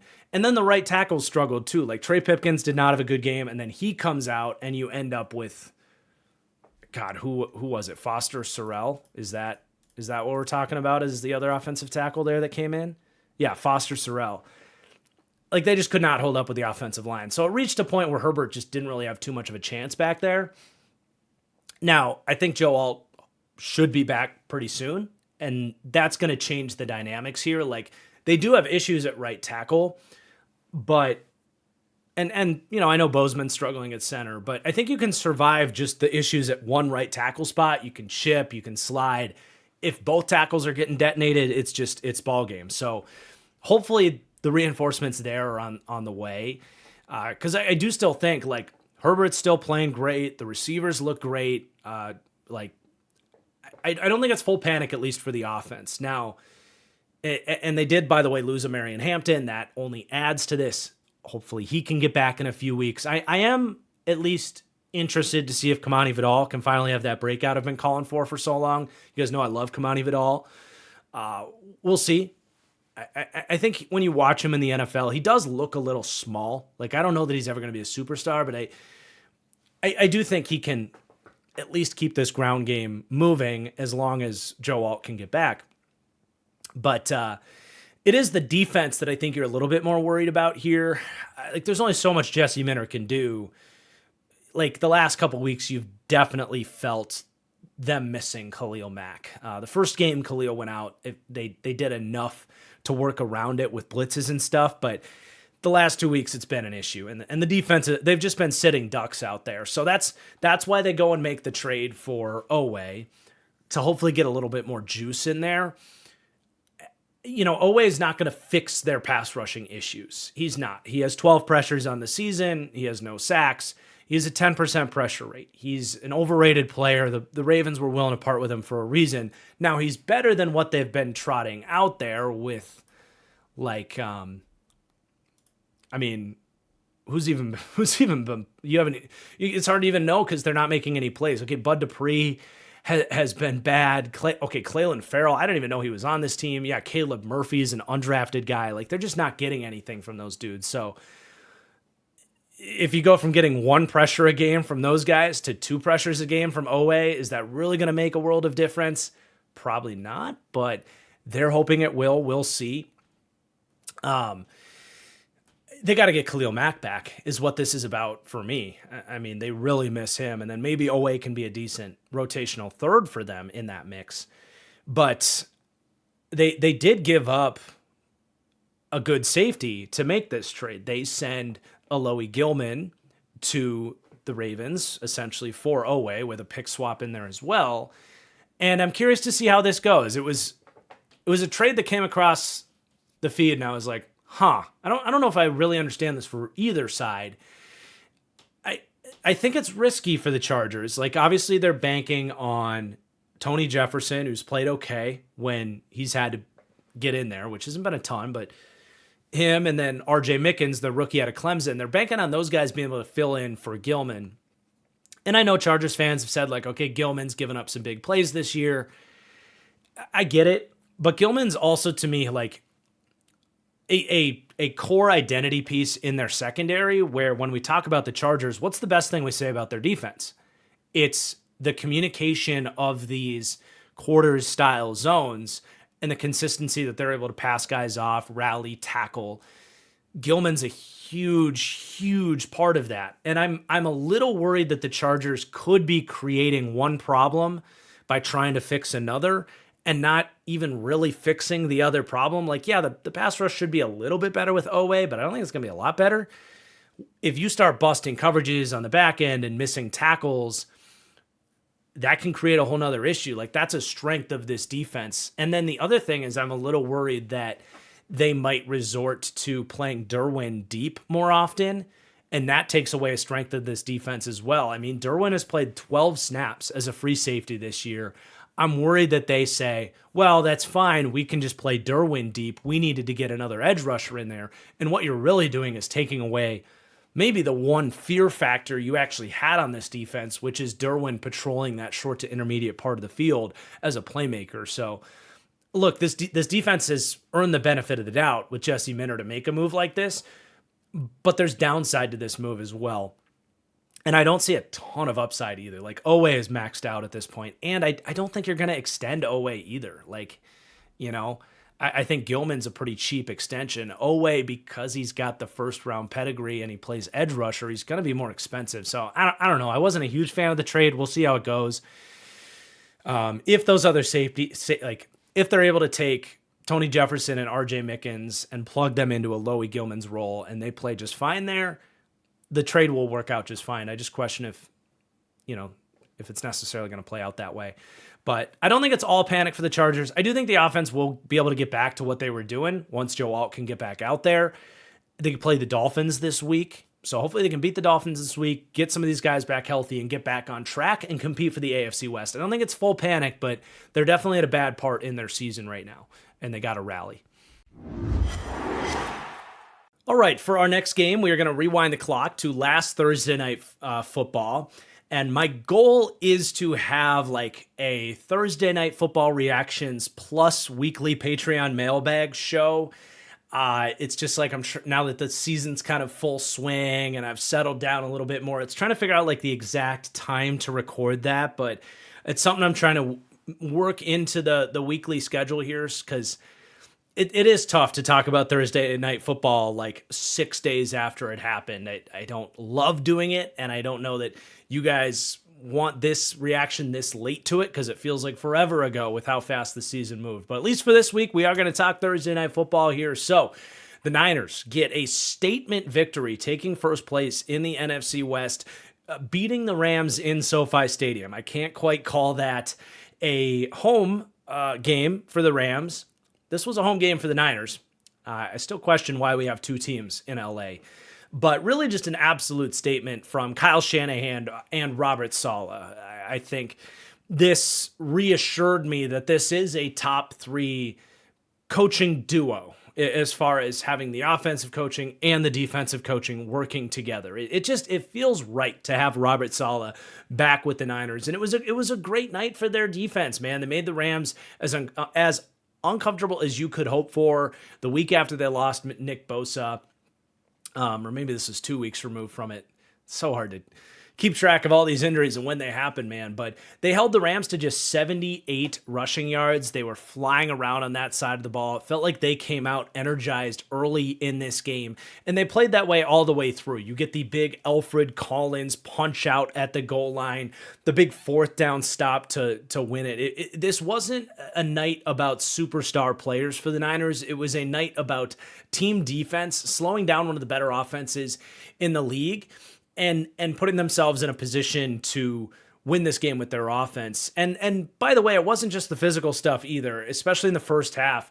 I thought Robert Saleh did a really good job blitzing and scheming up some rush looks as well, knowing they don't have Nick Bosa to get after Stafford and make him comfortable and force the offense off the field. So just an all-around great day for the Niners defense that even if they aren't a superstar defense without Nick Bosa now, they're still going to bring a high floor to the table and open up the opportunity for the offense to win the game, as we saw in this one. And again, for Kyle Shanahan, this was a reminder, all my receivers are out. I'm down to Mac Jones. It doesn't matter. I'm going to find a way to scheme up the offense in this game. And the first 15 plays, their scripted offense was fantastic in this game, especially that opening drive. Just a lot of screens and setting stuff up, I think. And they get the touchdown where they fake the toss and then throw back to Tongas for the touchdown. It's just like they clearly had a plan to attack this Chris Shula defense, and they came out and executed it really to perfection.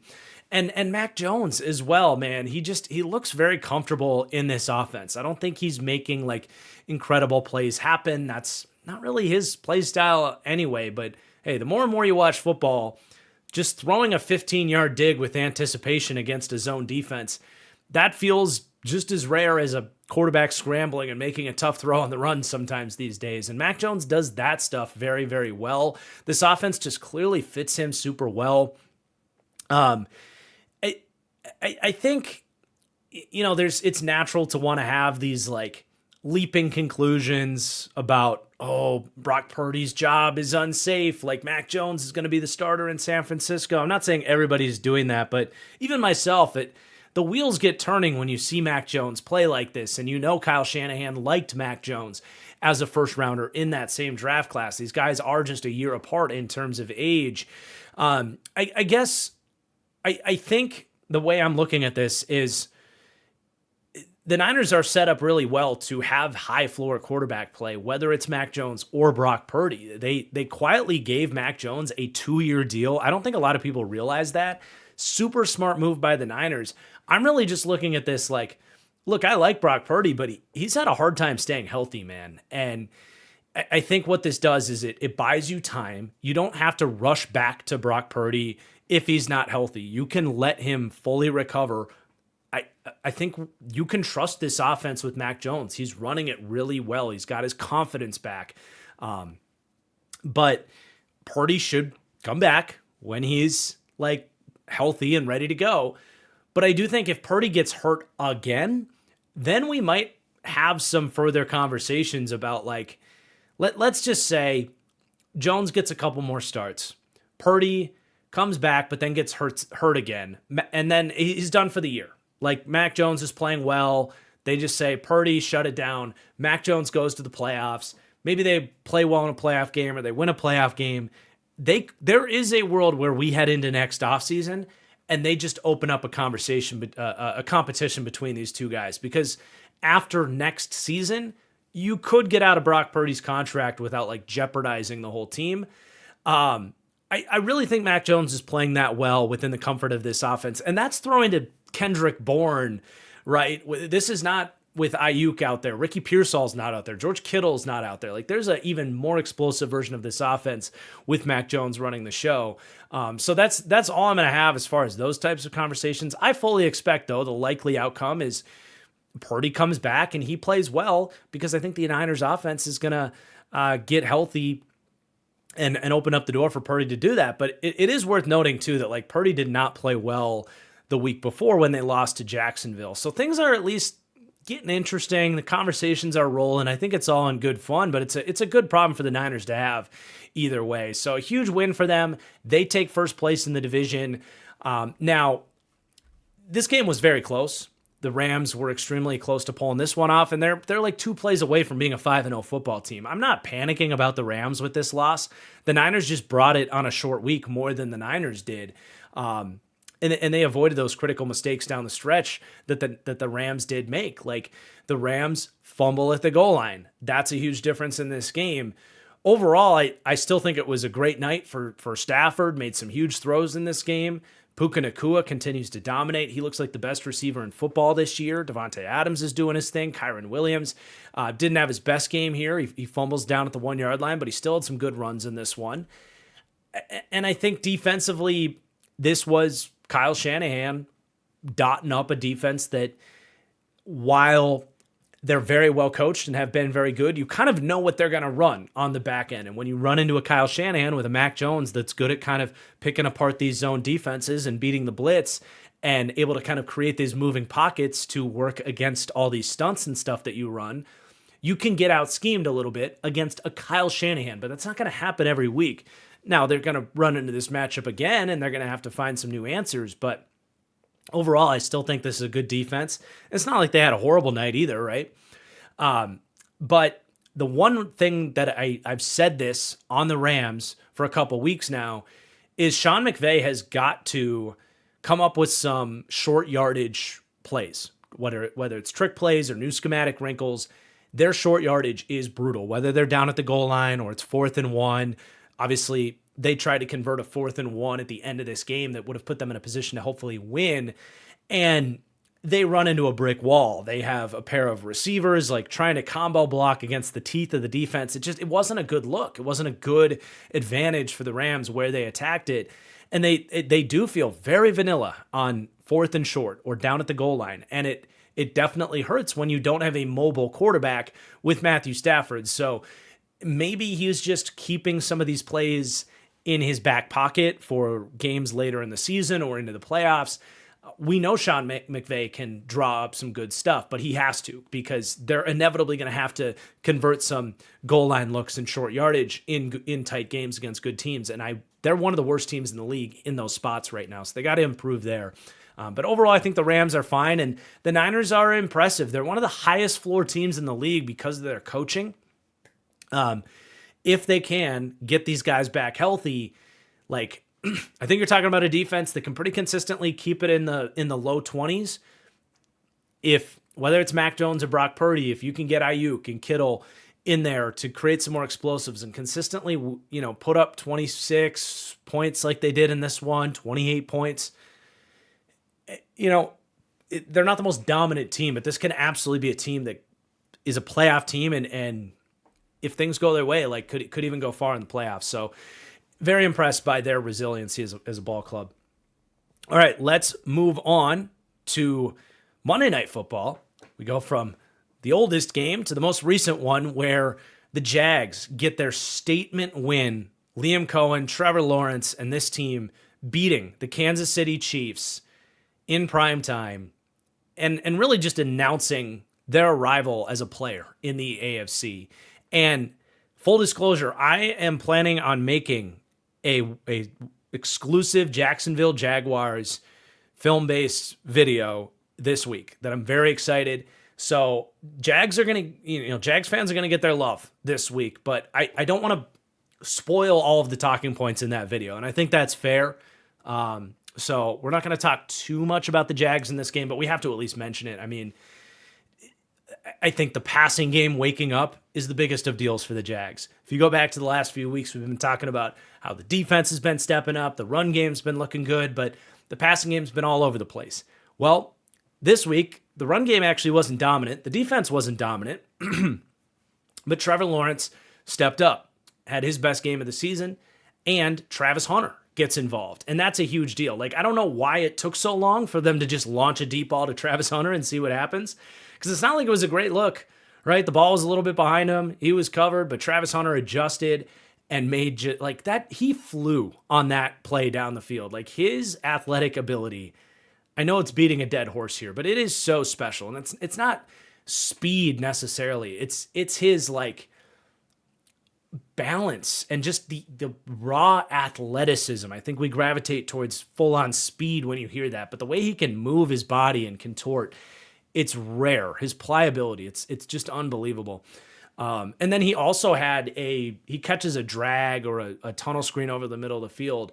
And the way he just kind of he just is able to slow the game down. And it comes back to that athletic ability we're talking about. But the way he's able to just kind of make guys miss after the catch, there's so much CeeDee Lamb in the way he moves, the rare athletic ability there. So, I don't know what took so long to get him so involved. And it's not like he had a million targets in this game, but the more and more they can use him on offense, the better. He's obviously a game changer for the offense, but Brian Thomas makes the big catch in their game-winning drive opportunity, getting down the field. I hope that's a confidence booster for Brian Thomas, who hasn't played great. Hopefully this can be a building block for Trevor Lawrence to keep playing better. It's that passing game has been the missing element in what has been a really stunning Jags team this year, and it could be a potential game changer that's waking up. So I'm excited to make this Jags video. Obviously, the biggest of wins, a statement win for them, and yeah, let's talk about the Chiefs a little bit here. So it's kind of tough because they're 2-3. But I don't think it's panic time, but it is go time for the Chiefs. Obviously they got to start picking things up. They got to start winning these close games. They fall to 0-3 in one-score games this year. After last year, they were 11-0, 12-0, 13-0 in one-score games. That was all the talking point about them. But the weird thing is, I like their offense so much more than where they were last year that I'm maybe even less worried about them now than I was last year. And I think the fact that the AFC isn't as good this year helps that kind of framework there. But Mahomes is playing the best ball he's played in a long time. He's actually pushing the ball downfield when Worthy's out there, and he was battling through injuries, showing some toughness in this game. that just opens things up so much. But they do have Hollywood Brown now as well. You've also got Tyquan Thornton. Like, none of that was there last year. They actually have a speed element to open up the field, and Mahomes is mostly taking advantage of it. He's still missing a couple throws every week, seemingly. But, you're getting the passing game opening up, and then you still have all the quick screens and underneath passes and that kind of stuff. And what he's doing as a scrambler this year is crazy. Like, he leads the team in rushing. It's not to say I don't wish they had a better running back, frankly, to get more out of the ground game, but like, I feel like we know what the Chiefs' defense is. And I know we've praised them over the years as this incredible defense. And they gave up 28 points. They gave up 31 points. And the defense wasn't able to make the plays at the end of this game to get the stop. I think a lot of their defensive success goes hand in hand with a lot of their offensive approach over the last couple of years, where they have tried to eat up the clock and keep the defense off the field. And a lot of their dominant defensive efforts are in these one-off playoff matchups where Spagnuolo is really scheming things up to take away what a team does well. Well, you're going against a Jags team, and it's like there's not really one thing that they do well offensively until this game. The passing game kind of woke up, so I think they maybe caught Spags a little bit off guard. Like, what I'm trying to say is I don't think the Chiefs' defense is perfect. They're very much like Chris Jones or bust with their front, especially, and you felt that in this game. But I still do like the Chiefs' defense, right? And the fact that the offense is heading in such a good direction right now, about to get Rashee Rice back, I think the Chiefs are dangerous. And this maybe even is an opportunity to bet them to win the Super Bowl, because, I'm sure a lot of people are thinking the same thing, but I really do think this is the lowest point in the Chiefs season, and they're going to be just fine as we move forward. But I will reiterate, like, their defensive line is their Achilles heel right now. Like, there's games where Chris Jones gets taken away, and it's like they have nothing going up front, and that's not a great world to live in, even if you have Spags and some experienced guys on the back end there. But I'm definitely not panicked about the Chiefs, but it is absolutely go time for them. They can't afford a whole lot more losses, and the AFC West is like, the Chargers and Broncos aren't playing around this year, so it's going to be a fun race to watch that division moving forward. All right, let's go to the London game, Vikings-Browns. The Vikings pull this one out after a stressful 3 quarters. That's for sure. I was watching this with some of my buddies that are Vikings fans, and there wasn't a lot of confidence in the room heading into that fourth quarter, but they pull it out against the Browns. Kind of a team effort to put this thing together down the stretch. It was a gritty game for Carson Wentz, who didn't have a ton going on early in this game, but I was really impressed by his ability to protect the football against this swarming Browns defense. There was a bunch of times where he's getting hit or sacked or having to make uncomfortable throws, and he avoided that back-breaking interception or fumble in this game that I felt like was going to happen at some point. So that allowed them to hang around, and then Wentz had an awesome game-winning drive, right? Like, makes the big throw to Addison, moves the ball down the field, puts the team ahead, and they get the win. So that, on top of the defense bunkering down in the second half, they did a better job in the fourth quarter, especially making those third down throws more challenging on Dylan Gabriel, slowing down the run. And they put this thing together. They are the better overall football team than Cleveland. And that showed down the stretch in this game. So they come out of the 2-week Europe stretch 1-1. They get a bye week as a courtesy from the NFL for playing 2 Europe games. And now they're 3-2 on the season, which I think Vikings fans got to take, considering everything that's transpired in the first month of the season here, right? Like McCarthy with the rocky start and then the injury. All these guys are getting hurt. They've got guys down on the O-line. Addison was suspended. The defense is down 2 of their best players with Van Ginkel and Blake Cashman, and you've felt their losses from their run defense especially. Those are potentially their 2 best run defenders, and they've definitely missed those guys. So hopefully you can kind of just come back after the bye week and hit the reset button on the season. I think it will be J.J. McCarthy. I would think. I think Wentz did a good job stabilizing things when he was needed, but I would think with what they've invested in McCarthy, they're going to give him another chance, hopefully with a better surrounding cast and the team coming together a little bit more. But it's if McCarthy doesn't play well, I don't think he's going to have that long of a leash, because they are 3-2. They're right in the mix in the NFC, and there's a lot of veterans on this team that want to win. And look, Justin Jefferson went from a non-factor to dominating when Wentz was in there. I don't think this team really wants to just mess around with a 23-year-old quarterback that did not look ready. Hopefully, he can get things rolling. And it really was just okay, first couple starts, he had to kind of learn a little bit, and the surrounding cast wasn't very good at that point in time. It is now, hopefully. Ideally, you can get things going on the right path with McCarthy, but I definitely don't think it's crazy that week 7, they pull the plug on McCarthy for the year and go back to Wentz and try to compete this year. And I think what a lot of Vikings fans don't fully grasp is that doesn't mean you're giving up on JJ McCarthy. It doesn't. If we've learned anything from the NFL in the last few years, it's that quarterback development is a long process. Look at Sam Darnold, look at Daniel Jones, and all these guys like Baker Mayfield. I know Geno's struggling now, but QBs and like Jordan Love in your division, he got 3 years to sit around and learn. You don't need the 23-year-old to be good right away. He's still younger than most of the QBs that enter the NFL today. And yeah, you want to take advantage of the rookie contract and all that.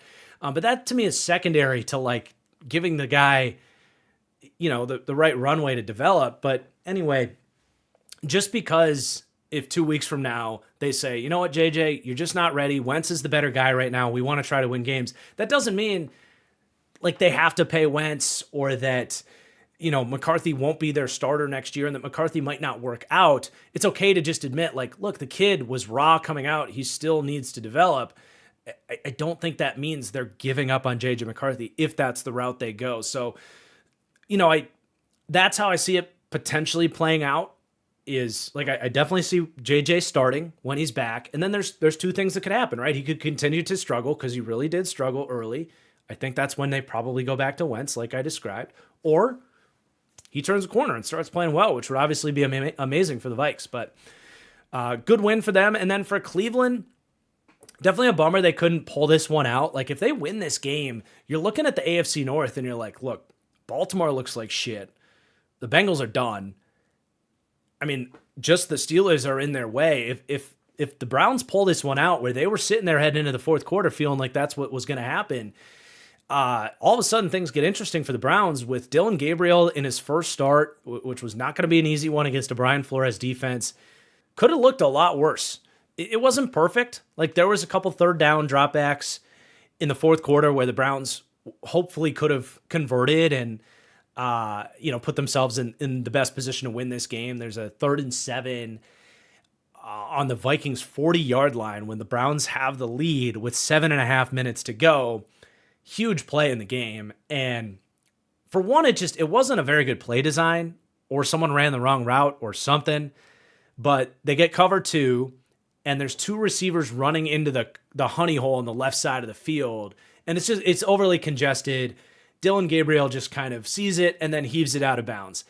There was a guy that would have been a second read that was open that maybe would have had a chance to at least get them in a field goal range or get them in a spot where they go for it on 4th and 1, or he could have used his legs. It wasn't a good look across the board, but they fell short on that drop back. And then they do get the ball back, and there's a 3rd and 11. Dylan Gabriel tries to throw a deep out against man coverage. And it was pretty tight coverage, but if he makes a good throw, you're going to get a catchable contested catch opportunity. And unfortunately, he throws it at 20 yards depth and the receiver ran it at 15 yards depth. That was either a miscommunication or an overthrow, but either way, they failed on that opportunity to kind of collectively. So there was a couple moments late in this game where Gabriel could have had an opportunity maybe to put the Vikings away and win this game. But for the first 3 quarters, he did what was asked of him. He distributed the ball. He took care of the ball. And I think his mobility allows Kevin Stefanski to be a better play caller with screens and misdirection and bootlegs and stuff. So, coming out of this game, you're liking the rookie class. Judkins looks incredible. We know this defense is one of the better ones in the league.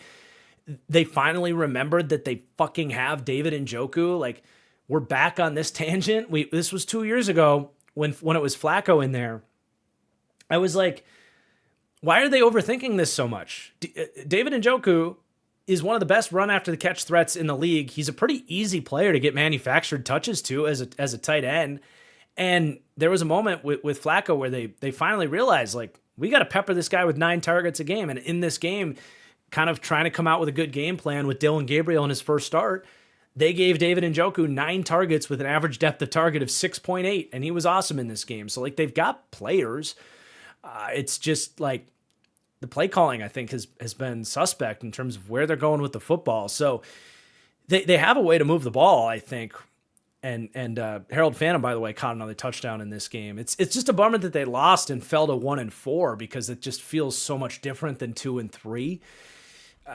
Bummer of a loss for the Browns, but you still also look back on this game and you're like, look, this rookie class is fantastic, man. This is feeling like a franchise-altering rookie class. Mason Graham's played well, and Carson Schwessinger as well, and the defense on top of those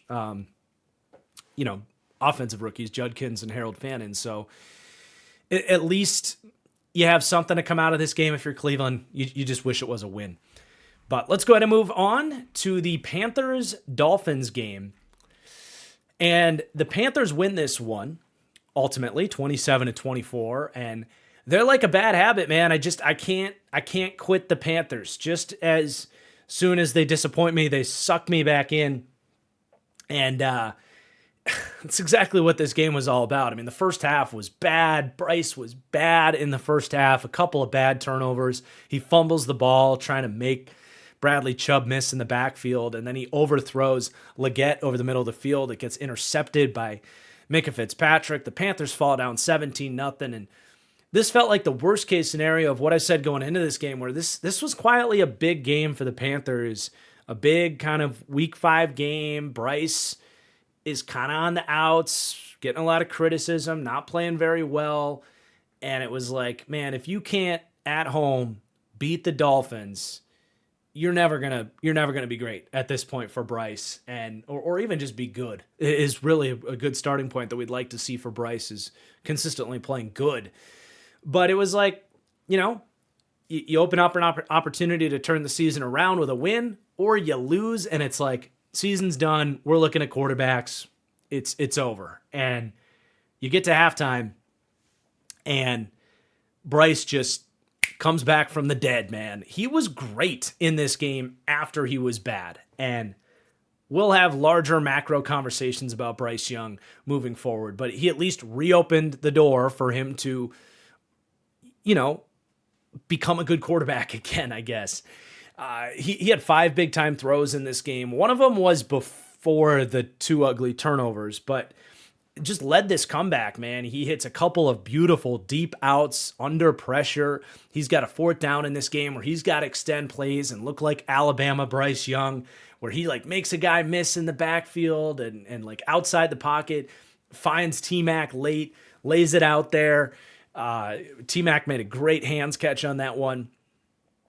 So Bryce made big plays to lead this comeback, and now we're back to seeing if he can settle down and play well. We saw that 7-8 week stretch of Bryce Young at the back end of last year where he played like a top half starter in the league. It feels like forever ago that happened, but the second half of this game, we got that Bryce Young. And I will say this, when his back has been against the wall, outside of his rookie season where every time they had a game-winning drive opportunity, they shit the bed, but when Bryce's back has been against the wall, whether it's game-winning drive opportunities or in a game like this where, his career is like at risk of being, I don't want to say over, but you get what I'm saying. Like, he's responded. So there's something about him that just kind of reels you back in. And it was really fun to see. And I'm excited to keep watching him as this season goes on. But he got some help in this game too. Rico Dowdle. Holy crap, dude. Like,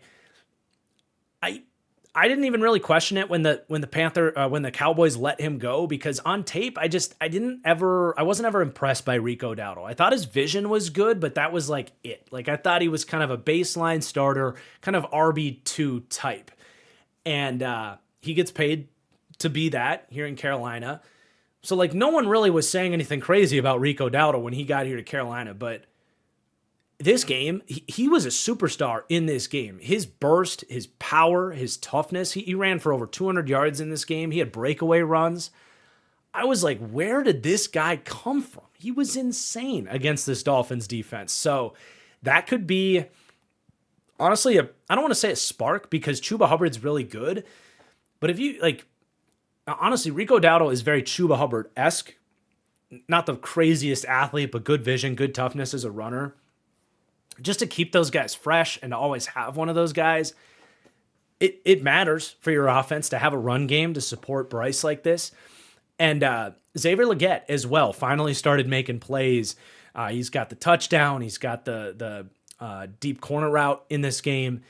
And that was good to see. They ended up going with Jimmy Horn more in this game than Hunter Renfrow. So hopefully this is the Panthers figuring some things out offensively. And then also Bryce got some support from his defense in this game, who after going down 17-0, which in large part was thanks to Bryce's turnovers, giving them short fields. But the Panthers defense, again, here at home, just like they did against the Falcons a couple weeks ago, totally stepped up. I said going into this game, like, going to be a big challenge for this Panthers defense that I think has really struggled to get to the ball, show team speed, finish tackles, rally as a defense, and play team defense against a Dolphins defense that's really going to challenge you with Achane and Waddle and Washington. And they did in this game. They lived up to the test. Trayvon Merrick had a huge game in this one. Like, this was the game you signed him for. Not necessarily this coverage superstar, but his ability to do exactly what we're describing and elevate this defense's ability to fly to the ball, get guys down in the backfield to the sideline, and finish tackles, don't miss tackles. Merrick was great in this game. But it wasn't just him. Like, Derek Brown had an awesome game. I continue to be impressed by Nick Scorton every time he's on the field. I thought he was a first-round player, man. If not first round, like, should have been a top 35, 36 pick.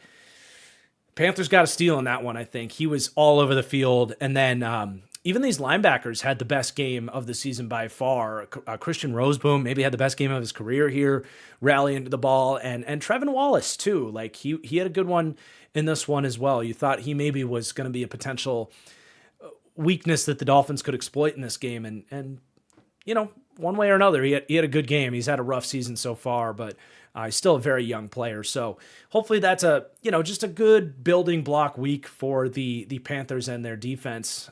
But the Dolphins, man, they're just a mess. It was a feel-good start to this game. They get up 17-0. Darren Waller was catching everything. He does look awesome, and that's at least one positive takeaway from this game. And I thought Jalen Waddle too made some really nice plays in this game. Him having to kind of step up as their number one. So at least there's that, but everything broke at like 20 minutes into this game after Bryce stopped kind of giving them turnovers. Like the offense completely shut down. They felt like every time they got into a third down, they either couldn't find answers, couldn't get guys open, or Tua was like short-arming throws or unable to make the big play when they needed it. They ended up 5 for 13 on third downs in this game. I didn't check how many of those were early in the game versus later, but just watching this live, it felt like they were 1 for 10 on third downs in the second half. So the offense stalled, and then their defense is just in such a bad spot, man. They don't have players, dude. Like, the one thing you thought this defense had was a defensive line, and they're just getting so little from that group. Like, Zach Sealer's been fine. I think Jalen Phillips has been fine, but their first-round picks the last couple of years are giving them nothing. Chop Robinson has, I mean, maybe he's just a second-half player, because last year he was really quiet to start and then great in the second half, but he's been a non-factor for them, unfortunately. Like, I thought his tape was really good last year. I'm surprised he's doing as little as he has. But also, oh God, what's his the nose tackle they drafted from Michigan. I'm having a brain fart here. Gonna have to just look. Kenneth Grant has really not been good for them either, which is really unfortunate. So if their D line's not playing well, like they're limited at linebacker. They're not horrible there, but it's linebacker. And their secondary is just so bad. I mean, Jack Jones had a rough day in this one. He got away with some holding calls early and was feeling himself a little bit, and then he holds again in a big spot. They finally throw the flag on him, and he's throwing a fit. It's like, dude, you can't just hold every play and hope you're going to get away with it. So like him and the Dolphins secondary had a rough day. They are frankly in as bad of a spot as any team, and we've been saying that for years now. But they fall to 1-4, and I don't even really know where they go next. I know what they are literally the Ben Solo Star Wars meme of, I know what I have to do, I just don't know if I have the power to do it. Like for the Dolphins, it's a full blow it up situation. You find the couple core pieces that you expect to contribute in 3 years, and you tear this thing down to the studs. But I don't know that they're prepared to do that. Maybe. But let's go ahead and move on. We are getting into the lesser exciting games from the week, so we'll probably move a little bit faster here. But we've got the Giants-Saints game in New Orleans. The Saints get their first win on the season. And look, they might be a bad team. They might have the worst roster in the league. But the one thing you can say about them is they show up. They feel like they have a good game plan. They feel like they understand like where they are as a team and what they're going to have to do to win the game. And in this case, it was forcing turnovers, find one big chunk play that they pushed the right button at the right time, getting that deep pass to Rashid Shaheed, burning Tyler Nubin, taking advantage of a mismatch there. Like, Nubin's a good player, but if you can find him as a deep safety and throw Rashid Shaheed his way, I mean, he can't keep up with him. And we saw that. So, we've seen this from the Saints, I feel like, all season long, where they've been in these games, other than the Seahawks game that got away from them. But I think if nothing else, like, you feel good about Kellen Moore as a head coach, I think. I think the play calling's been as good as you could expect from having Spencer Rattler as your quarterback. And I think the team effort has been great. And that was kind of the holdup on Kellen Moore getting a job even sooner, was he's so young, right? Like, we were talking about him as a head coach candidate when he was 31, and it was like, well, we know he can be a play caller, but how is he going to be as a leader of men type? And so far, the Saints' energy has been very good. So, like, that's as much as you can ask for if you're a Saints fan with what you expected coming into this year. So as you're just kind of competing and trying to navigate through this season that you knew was going to be rough, you feel good about those coaching foundations. And now it's all about, like, every week we're just trying to figure out like who those foundational pieces are that we're going to carry into 2026, 2027. And, I think offensively you've got some of those, right? Like, the offensive line's got a lot to work with. Shaheed and Olave staying healthy. Like, if they can get through this year, not knock on wood, like, that's huge for this team. Like, those guys obviously elevate an offense into some form of competency. It's a great duo when they're healthy. So that's great to see.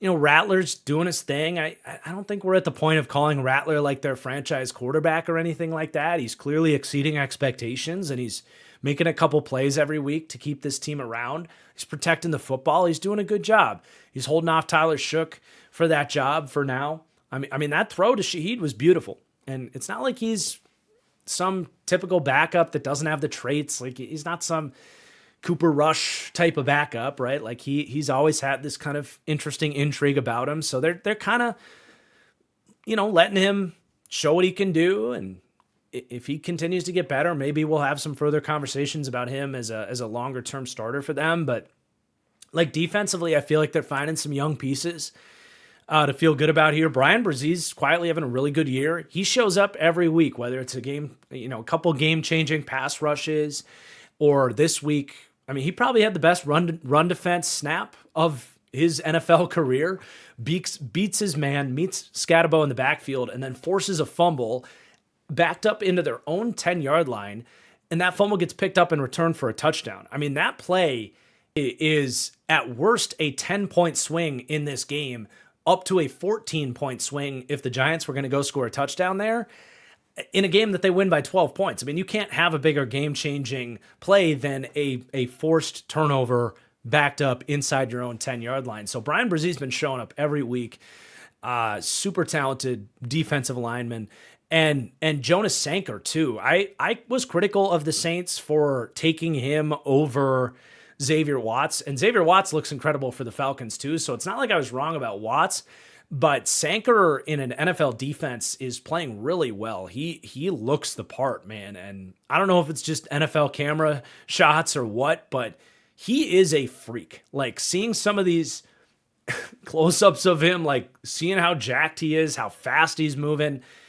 Like, I know he tested well and he moved well on the college tape, but I understand it a little bit more. Like, just how much of a specimen this guy is, and he's seeing the game well. Like, he's showing up all over the field. So that's like looking like a win for the Saints right now is taking him. Not that Watts isn't a super, like, he looks great too. And, you know, it's a fun kind of NFC South draft rivalry, if you will. But like, Sanker absolutely looks like a piece on the back end. And it's good to see him playing too, because when they signed Julian Blackmon, I was like, I had a tweet. I was like, why? Like, don't you want to just give that opportunity to Sanker as a third-round pick and see what he can do? And it's good to see Sanker like getting that playing time. But yeah, I'm not. I haven't had any Saints fans come at me and ask for me to apologize about being so hard on Brandon Staley yet. I could see it happening. You know, I'm not ready to praise Brandon Staley for his 29th ranked defense quite yet. But I will say this, the Saints defense has been more competent than I expected. And I suppose Brandon Staley deserves some credit for that, for this team playing hard. So the Saints get some love this week. But as for the Giants, what a just yet another gut punch to Giants fans. I mean, you go into this one, at least if you're a Giants fan, I know it was a 1-point spread and Vegas knew something in this one, but you go into this one thinking, all right, we take care of the Saints, who look like probably the worst team in football, get to 2-3, and maybe this season could get interesting. And they blow it. They completely blow it. 5 turnovers in this game. Now, it was a couple picks from Jackson Dart, kind of in desperation mode. But really, it was the 3 fumbles, which just, dude, like, you're trying to turn your season around and you lose 3 fumbles, especially the one inside the 10-yard line. Like I said, that's a 10 to a 14-point swing on that one fumble in a game that you lose by 12 points. And that on top of Jackson Dart has a sloppy fumble. Darius Slayton has the ball knocked out trying to do a little bit too much after the catch, which is like, it's great if you're contributing after the catch, but you have to understand, like, you've got Demario Davis on you. Like, what do you think he's going to do when you spin out of it and try to turn upfield? Like, you have to be careful with that football. 3 huge fumbles in this game. I didn't watch this game and say the Giants are the worst team than the Saints. The Saints deserve credit for capitalizing on these mistakes, but dude, it just can't happen. And I'm out of breath. I'm out of runway to discuss this Giants team at this point. Deep down, I still like and believe in Brian Daboll, but it's just not happening. And it feels like we know where this is going at this point. They're in such a bad spot, dude. Like, they're 1-4. You've already let the cat out of the bag in Jackson Dart. That was their kind of Hail Mary, drafting the QB, playing him early. He's been fine. This isn't really about Jackson Dart, honestly. I said it in the Giants deep dive. I was like, if Jackson Dart is playing early, that's worst case scenario. He, to me, was a guy that really would have benefited from some more time to sit in the incubator. But, you know, he looks like a rookie. He's having rookie mistakes. The 2 interceptions, I'm not even really putting on him. One was a 4th down heave under pressure, and another was he's trying to throw a slant to Bo Collins, who got bodied on the play, and it ends up getting intercepted. But the sloppy fumble was a rookie moment. He can't be loose with the ball like that out in space. And I mean, I don't even know where this goes. You're just hoping that like a head coach candidate can like see some of the pockets of talent that this team has, which they do. Like that D line is exciting to work with. It's such a bummer that this is the team that forced Brian Flores to sue the league, because this would be the perfect Brian Flores team, man. Like, can you imagine this team with Brian Flores and Mike McDaniel? How stoked would you be about that as a coaching duo? But it's just not going to happen. Like, this team's not going to hire Brian Flores, I don't think. It would take a lot of ego being swallowed on both sides to make that hiring happen. But I don't know, man. That's where we're at with the Giants. Ugly, ugly loss. All right, guys. Our last 4 games is Blowout City. So this is more speed round for these last 4 games, but we do have to talk about some of the good stuff and some of the bad stuff. But anyway, Dallas at the New York Jets. Dallas dominant in this one, honestly. And it took a little bit. This game was closer than the final score indicated, at least until about 4 minutes left in the second quarter. And then the floodgates opened up, where you get the long Javonte Williams run, you get the big fumble while the Jets are driving, and Dallas just took advantage of those mistakes and just KO'd the Jets. But Dak just super impressive in this game, honestly. It's not like the Jets did too much to make things hard on him, but he's out 4 offensive linemen, no CeeDee Lamb in this game. He's got to make tough throws to Ryan Flournoy in this game, and I have just been so impressed by Dak Prescott, man. He is firmly, in my mind, a tier 2 quarterback, if you want to talk about my QB tiers, which within the next couple weeks, I should be doing my first QB tier maker of the season. So that'll be fun. But yeah, he is firmly in tier 2 for me at this point, and absolutely an MVP candidate if he can lead Dallas to the playoffs with the way he's playing. And then like Javonte Williams, we got to start talking about him as a comeback player of the year candidate. He is all the way back, man. And I doubted him. I really did. He did not look good the last couple of years in Denver.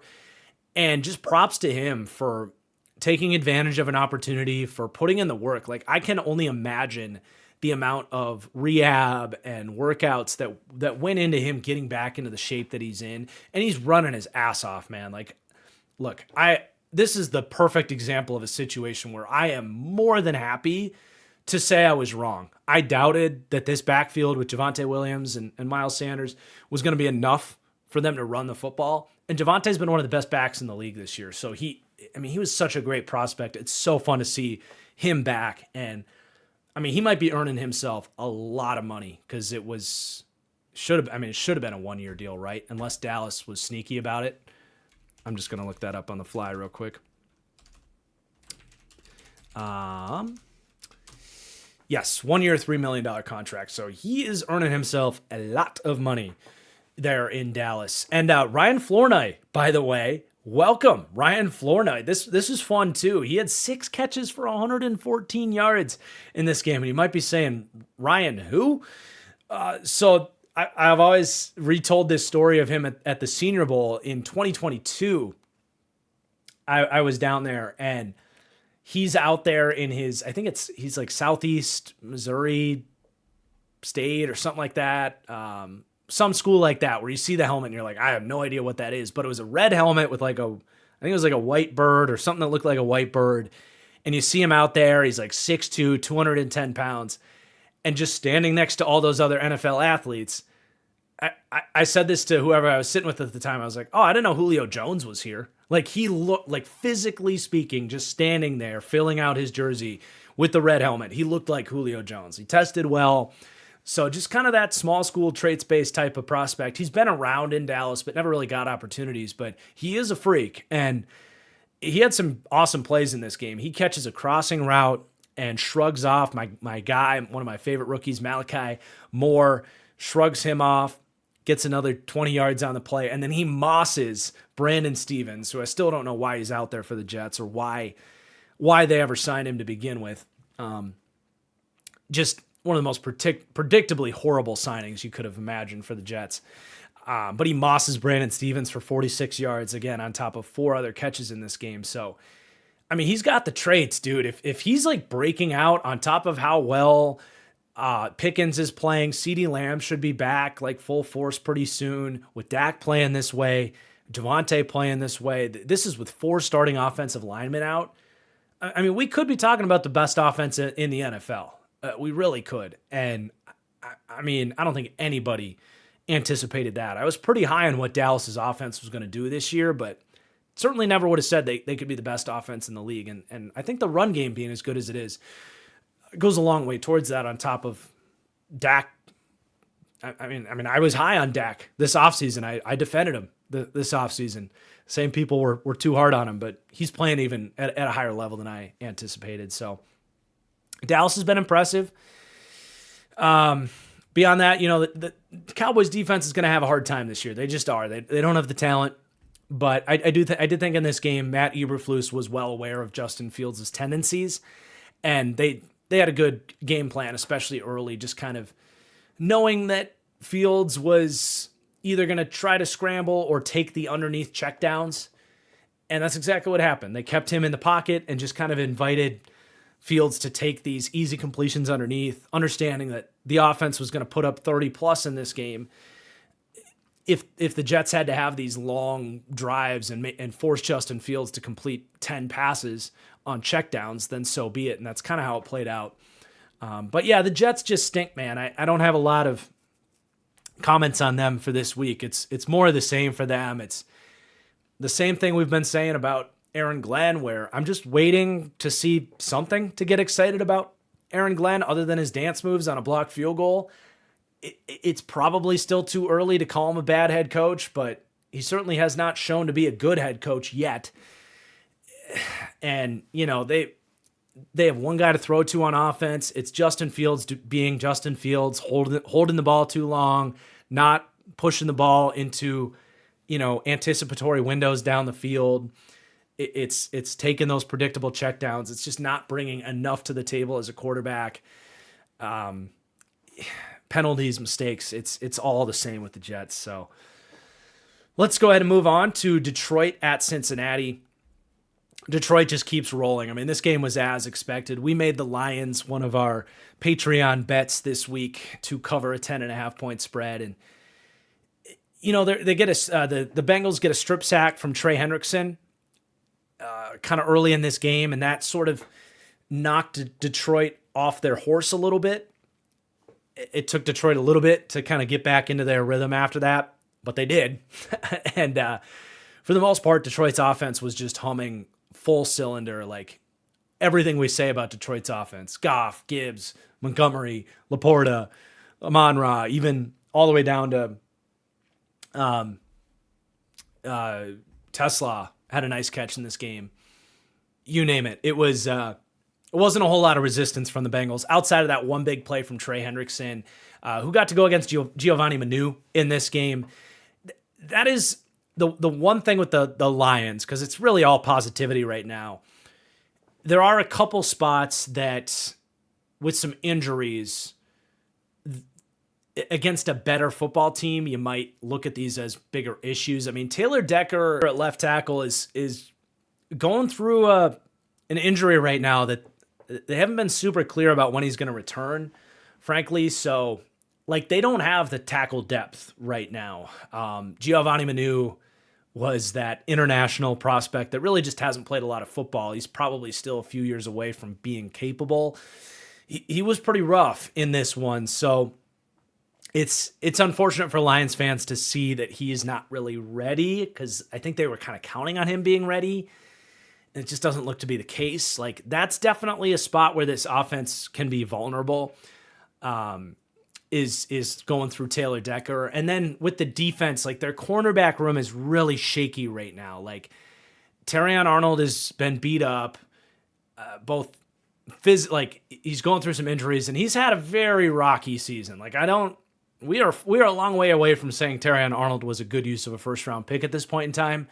He hasn't been a disaster, but he's been someone that teams can go at without a whole lot of resistance. He did have a couple pass breakups in this game, but those did come right after a holding call against him. But DJ Reed is injured right now. Amik Robertson is a fun player, but he had some bad moments in this game. So it's like, those are critical positions, left tackle and corner, that they got to get some good injury recovery to solidify the holes on this team. But when you're going against the Bengals, you can work around those just fine. Now, for the Bengals, I mean, I really wonder if Trey Hendrickson's going to get traded here, because there's a lot of talk about that. He gets the 1-year deal, not the long-term extension. I mean, the season's done for the Bengals. And if they are looking ahead like, well, we may or may not extend him anyway, you could get some pretty serious capital, I think, from a team that wants to really go for it to bring in a Trey Hendrickson. I mean, that could be a game-changing move for some teams, whether that's the Bears or who knows who else. I think the Bears would be a really fun team to go make a move. Like, can you get a second and a fifth and a third in 2027 for Trey Hendrickson and really hopefully like retool this team a little bit? It's tough because Trey Hendrickson's the only reason you're getting any plays from your defense. But if you're going to let him go anyway, I mean, this Bengals team is, I mean, their season's got to be done, right? They got the Packers this week. I don't see an upset there. You're going to fall to 2-4. And we weren't talking about Joe Burrow coming back until December. Like, I don't think Joe Burrow's even going to come back this year. I think this team's going to be like 3-13 by the time Burrow's even practicing. So I do wonder if teams are going to make some calls about Hendrickson here. And at this point, I almost think the Bengals have to do it, but we'll see how that plays out. And then like Jake Browning, he played so bad in this game that they had to go get somebody. Like, they couldn't do another game of Jake Browning. He's been horrible. And he made some throws in the like garbage time comeback effort, but he dug them so deep in this game that, again, they had to go make a trade. Now, did that guy have to be Joe Flacco? I almost understand it. Like, I understand how you talk yourself into this, because he is, with his experience, a quarterback that can theoretically like pick up this offense pretty damn quickly. He's played in every offense at this point. I don't know if he'll start this week against the Packers, which would be funny because he just played a couple weeks ago against the Packers for the Browns. But I understand, like, if anyone's going to come in and like pick up the offense quickly, it's going to be Joe Flacco.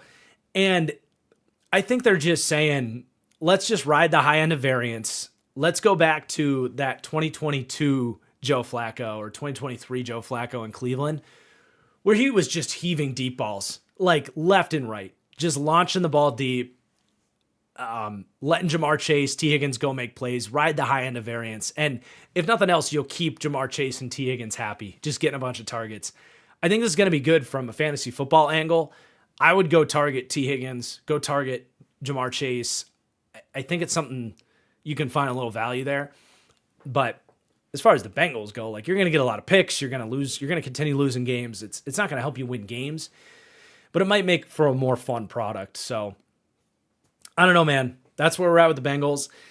Let's go ahead and move on to the next game here, the Raiders-Colts. The Colts win this game 44-10, I think. Is that what the final score was here? 40-6. 44-10 was the Texans game, which is our last game here. But this game was a little bit closer early on, but the Colts just pulled away after you get a blocked punt from the Raiders. You get all these turnovers from Geno. It's just, man, the Raiders have been disappointing. There's no other way to put it. But for the Colts, like, they just have it all going on, man. This is a good, complete football team, dude. Like, they even get the special teams contribution in this one. The defense obviously played great, which that was something we talked about a couple weeks ago. It's like, well, we kind of know what this offense is at this point, but the defense had struggled a little bit more. And I know it's the Raiders, but like, I feel like Latu's playing well. It's been good to get Ward back in there. I think they're all kind of coming together as a team now with more time in Lou Anarumo's defense. If their defense is even just top 16, this is a legitimate playoff team, like a team that like you could expect to go head to head with a team like the Bills or the Chiefs and maybe not be favorites, but like a team that you got to take care of business against or they will beat you. And who knows what can happen in a playoff format for a team like the Colts that have so many good players and different ways to win, frankly. But like, this is legitimately one of the best offensive infrastructures in the entire league. You've got Shane Steichen as an offensive play caller. I'm glad I stood by Steichen because, like, dude, he's done this with Gardner Minshew, with Joe Flacco, with Anthony Richardson. Like, he can call the right plays. He can get guys open. He can distribute the ball and keep you guessing defensively. I love Shane Steichen and his spread scheme. It works, man. These playmakers contribute to this being one of the best offensive infrastructures. I mean, you have so many different types of receivers to get the ball to, man. You got multiple deep threats with Alec Pierce hasn't even been in there. Adonai Mitchell, Ashton Doolin. These guys can all get down the field. You got Michael Pittman as your thumper. You got Josh Downs was great in this game, moving the chains. Third and downs is automatic. Tyler Warren is fantastic. They got so lucky. Like, look, Colston Loveland might work out for the Bears. One thing is for sure. The Colts got lucky that the Bears didn't take Tyler Warren because he looks awesome. You've obviously got one of the best backs in the league with JT. And the offensive line, by the way, is hitting all of the green lights.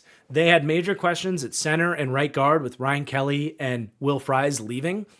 But Tanner Bordellini's been really good at center. And Matt Goncalves looks great at guard. He really does. They found a guy there. So, I mean, you put all that on top of Daniel Jones, that he's doing all the point guard stuff within this offense that led to me being higher on this Colts team and more. Like, he continues to make a couple plays every week that you wouldn't expect Daniel Jones to make. He's had a lot of deep ball completions throughout the season. This week, they bring pressure from the left side and he rolls right and, like, on the run, throws a touchdown down in the red zone. Like, his pocket presence out of nowhere has been, like, I don't want to say great, but that's always been his biggest deterring factor. And it certainly hasn't held him back, his ability to mitigate pressure and manage the rush.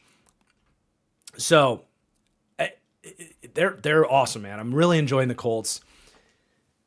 As for the Raiders, like, what the hell, Gino? Like, he's regressing all the way back to, like, early career Gino. He's having, like, multiple turnover-worthy plays every single week.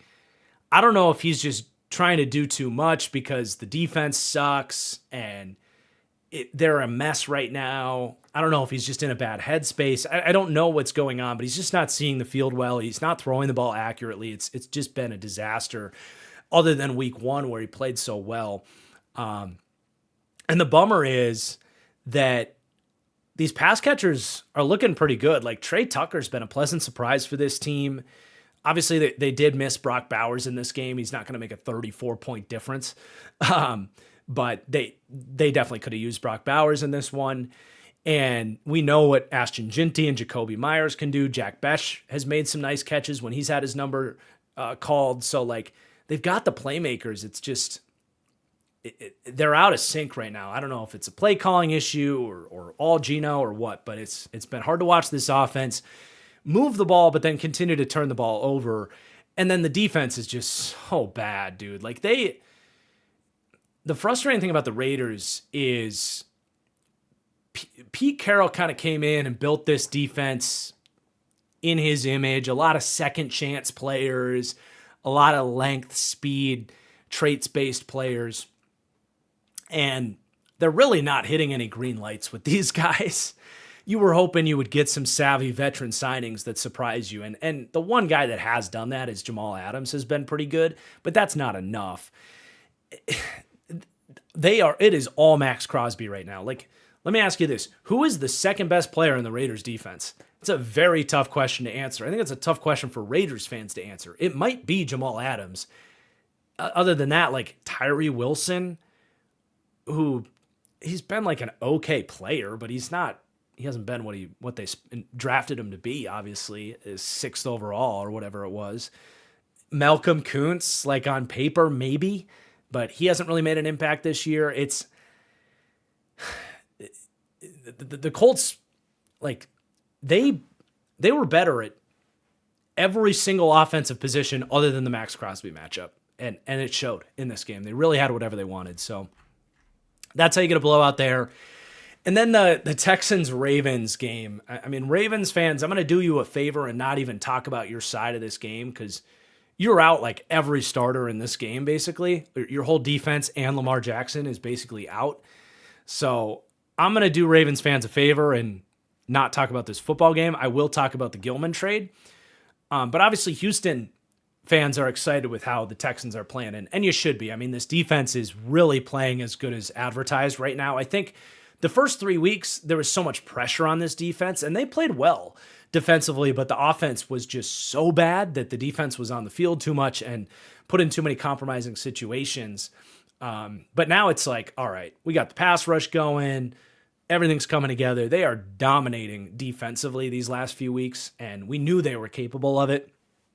There are some really scary defenses in the league right now between Houston, Cleveland. We'll see if Green Bay can get back to it, but teams that have unbelievable pass rushes with the coaching and players behind them to back it up. It's fun to see some of these pass rushes get after it, but the biggest deal for Houston obviously is CJ Stroud settling back down. And I thought this was possible. The first couple of weeks they went against, I think, arguably the two best stunt running defenses in the league with the Rams and the Bucks. And with the Texans basically hitting the random button with their O-line, like a new look group, a team that already struggled with stunts last year, that was going to cause a lot of panic early in the year no matter what. I'm not saying they're through the woods by any stretch of the imagination, but all they really need is like a baseline of competency with the offensive line so that CJ Stroud can operate, you can get these playmakers going, and allow the defense to thrive. Keep some drives alive, keep the defense fresh. You don't need a dominant offense. You can't have an offensive line that makes you one of the most incompetent offenses in the league because you can't have any time to throw and you can't run the football. And I think they're finding some answers. Like they've moved Titus Howard to right tackle. I've been crying and begging for that for years. He's so much better at tackle than he is at guard. So he's been a pretty good right tackle. Ed Ingram actually has been pretty good at right guard. He's been inconsistent, but I mean, way better than you would expect given he was a free acquisition from the Vikings. And look, I thought Ed Ingram showed his flashes in his second season. And offensive line development can be kind of like quarterbacks. Like it can just take a long time for some of these guys. And Ed Ingram, I thought, showed a lot of flashes in his second season for Minnesota where like he's got crazy traits. So if they found something in him, that's a big deal. I think Jake Andrews at center has been fine. He's a smart player.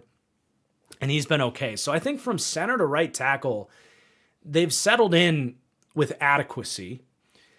And then the left side of the line, they're going to have to figure out. It's still not solved. I don't think Juice Scruggs should be their answer at left guard. I just don't. I never thought he was all that good to begin with, but he's also, I think, playing out of position. Like I think he's a center, not a guard. It's not like he's been good at center, but I would try something else at left guard there. It can't really get any worse.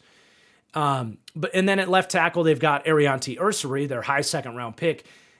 For what it's worth, he had his first good game in the league. I don't think we're ready to say he's good, but we'll have to keep an eye on that because he does have a lot of talent. So they're finding some answers with the offensive line. It's just allowing CJ Stroud to work. So I like the Texans, dude. I think the AFC South is going to be really fun with the Texans storming back, the Jags looking like they're looking, and the Colts that we just talked about. The AFC South and the AFC West are going to be some really fun races down the stretch here. Now, I do want to talk about the Ravens trade here before we get out of here. So they go and flip Odafe Owe for Alohi Gilman, and then they get an extra 5th-round pick, and then they sent either a 6th or a 7th round back. But I kind of like the trade for the Ravens. I think Owe was not going to get extended here. He was not playing well. He had 12 pressures on 120 pass rush snaps. That's your baseline 10% pressure rate. And it sounds like, too, that there might have been some bad blood with the contract negotiations, that the Ravens felt like they offered Oweh a fair deal and him and the agent didn't take it. So they said, fine, we'll see you out the door. No problem. And based on what I heard the Ravens offered Oweh, I think the Ravens dodged a bullet on that one. But yeah, I don't think they're going to miss Oweh too much because they were already getting nothing from the pass rush. There's a world where Oweh would have started to play better, maybe, because he has shown better play in the past. Not like a much better play, but certainly better than he's been playing this season. But they got to get Kyle Van Noy back. I mean, he is their best edge rusher, and hopefully they can get more from like Mike Green. But I do like getting Gilman. I think the Ravens defense is at their best when they can play 3 safety packages and put Kyle Hamilton down in the box where he can make an impact. And Kyle Hamilton can help their pass rush too, by the way, as a blitzer. But right now, Kyle Hamilton has played about 50% of his snaps as a free safety. So I wonder if they say, let's get Alohi Gilman, who will be a plug-and-play starter. I imagine he will be out there, full-time starter, next to Malachi Starks if Starks is healthy. They're more of your deep safety arrangement. And then you can just go Kyle Hamilton, like full go nickel. Because we know that's when Hamilton's at his best. It's not that he can't play deep safety. It's just that he's only okay as a deep safety, whereas he's like an elite player when he's down in that nickel role. And I hope that's what this is all about, is just getting Kyle Hamilton back into that role where he can be more of an impact player, where right now they have no impact players. And I would include Kyle Hamilton playing half his snaps as a free safety. He's not really an impact player. I'm sorry, Ravens fans. He's not. But hopefully that's what this is all about. And I think that could actually really improve this defense. I think I like the trade a little bit more for the Ravens than I do for the Chargers. The value was fine, but I think if this is about, we got to get, Hamilton down in the box, and we need another safety to do that because Darius Washington's out for the year, I think that adds up a lot more for the Ravens. But anyway, hopefully Baltimore can get their guys back healthy and turn things back around. I think it's possible for them. I don't think their season is officially over, but they fall to 1-4 with this loss, dude. Like they got to dig deep. They got to dig deep. We know when Lamar is back out there, they can beat anybody. And we saw last year, they made some changes defensively and figured it out. You're really hoping they can do that again. It's not all hope is lost for Baltimore, but you are on very thin ice, and it's a scary place to be for Baltimore. And unfortunately, I don't think they're going to be a Super Bowl favorites type of team like we viewed them coming into the year or like they were last year. Even if they turn things around, this team does still have a lot of issues, but they can still become like a legitimate playoff contender that any given game with Lamar Jackson out there, you could win. So hopefully Baltimore can get back to that. But that is going to do it for the Week 5 review show. Thank you so much, you guys, for listening, for watching. If you are listening to the audio version, if you could leave a review, whether that's on Spotify or iTunes, I really appreciate it. If you're on YouTube and you haven't hit that like button yet, please do. I really appreciate it. But that's all I got, and I will see you guys for more content very soon throughout the week. We got Patreon picks coming for the Vegas predictions. We've got our Week 6 preview show and that Jags video I'm working up. Hopefully it will be out like Friday night or Saturday morning, but very excited for that. I will see you guys soon. Cheers.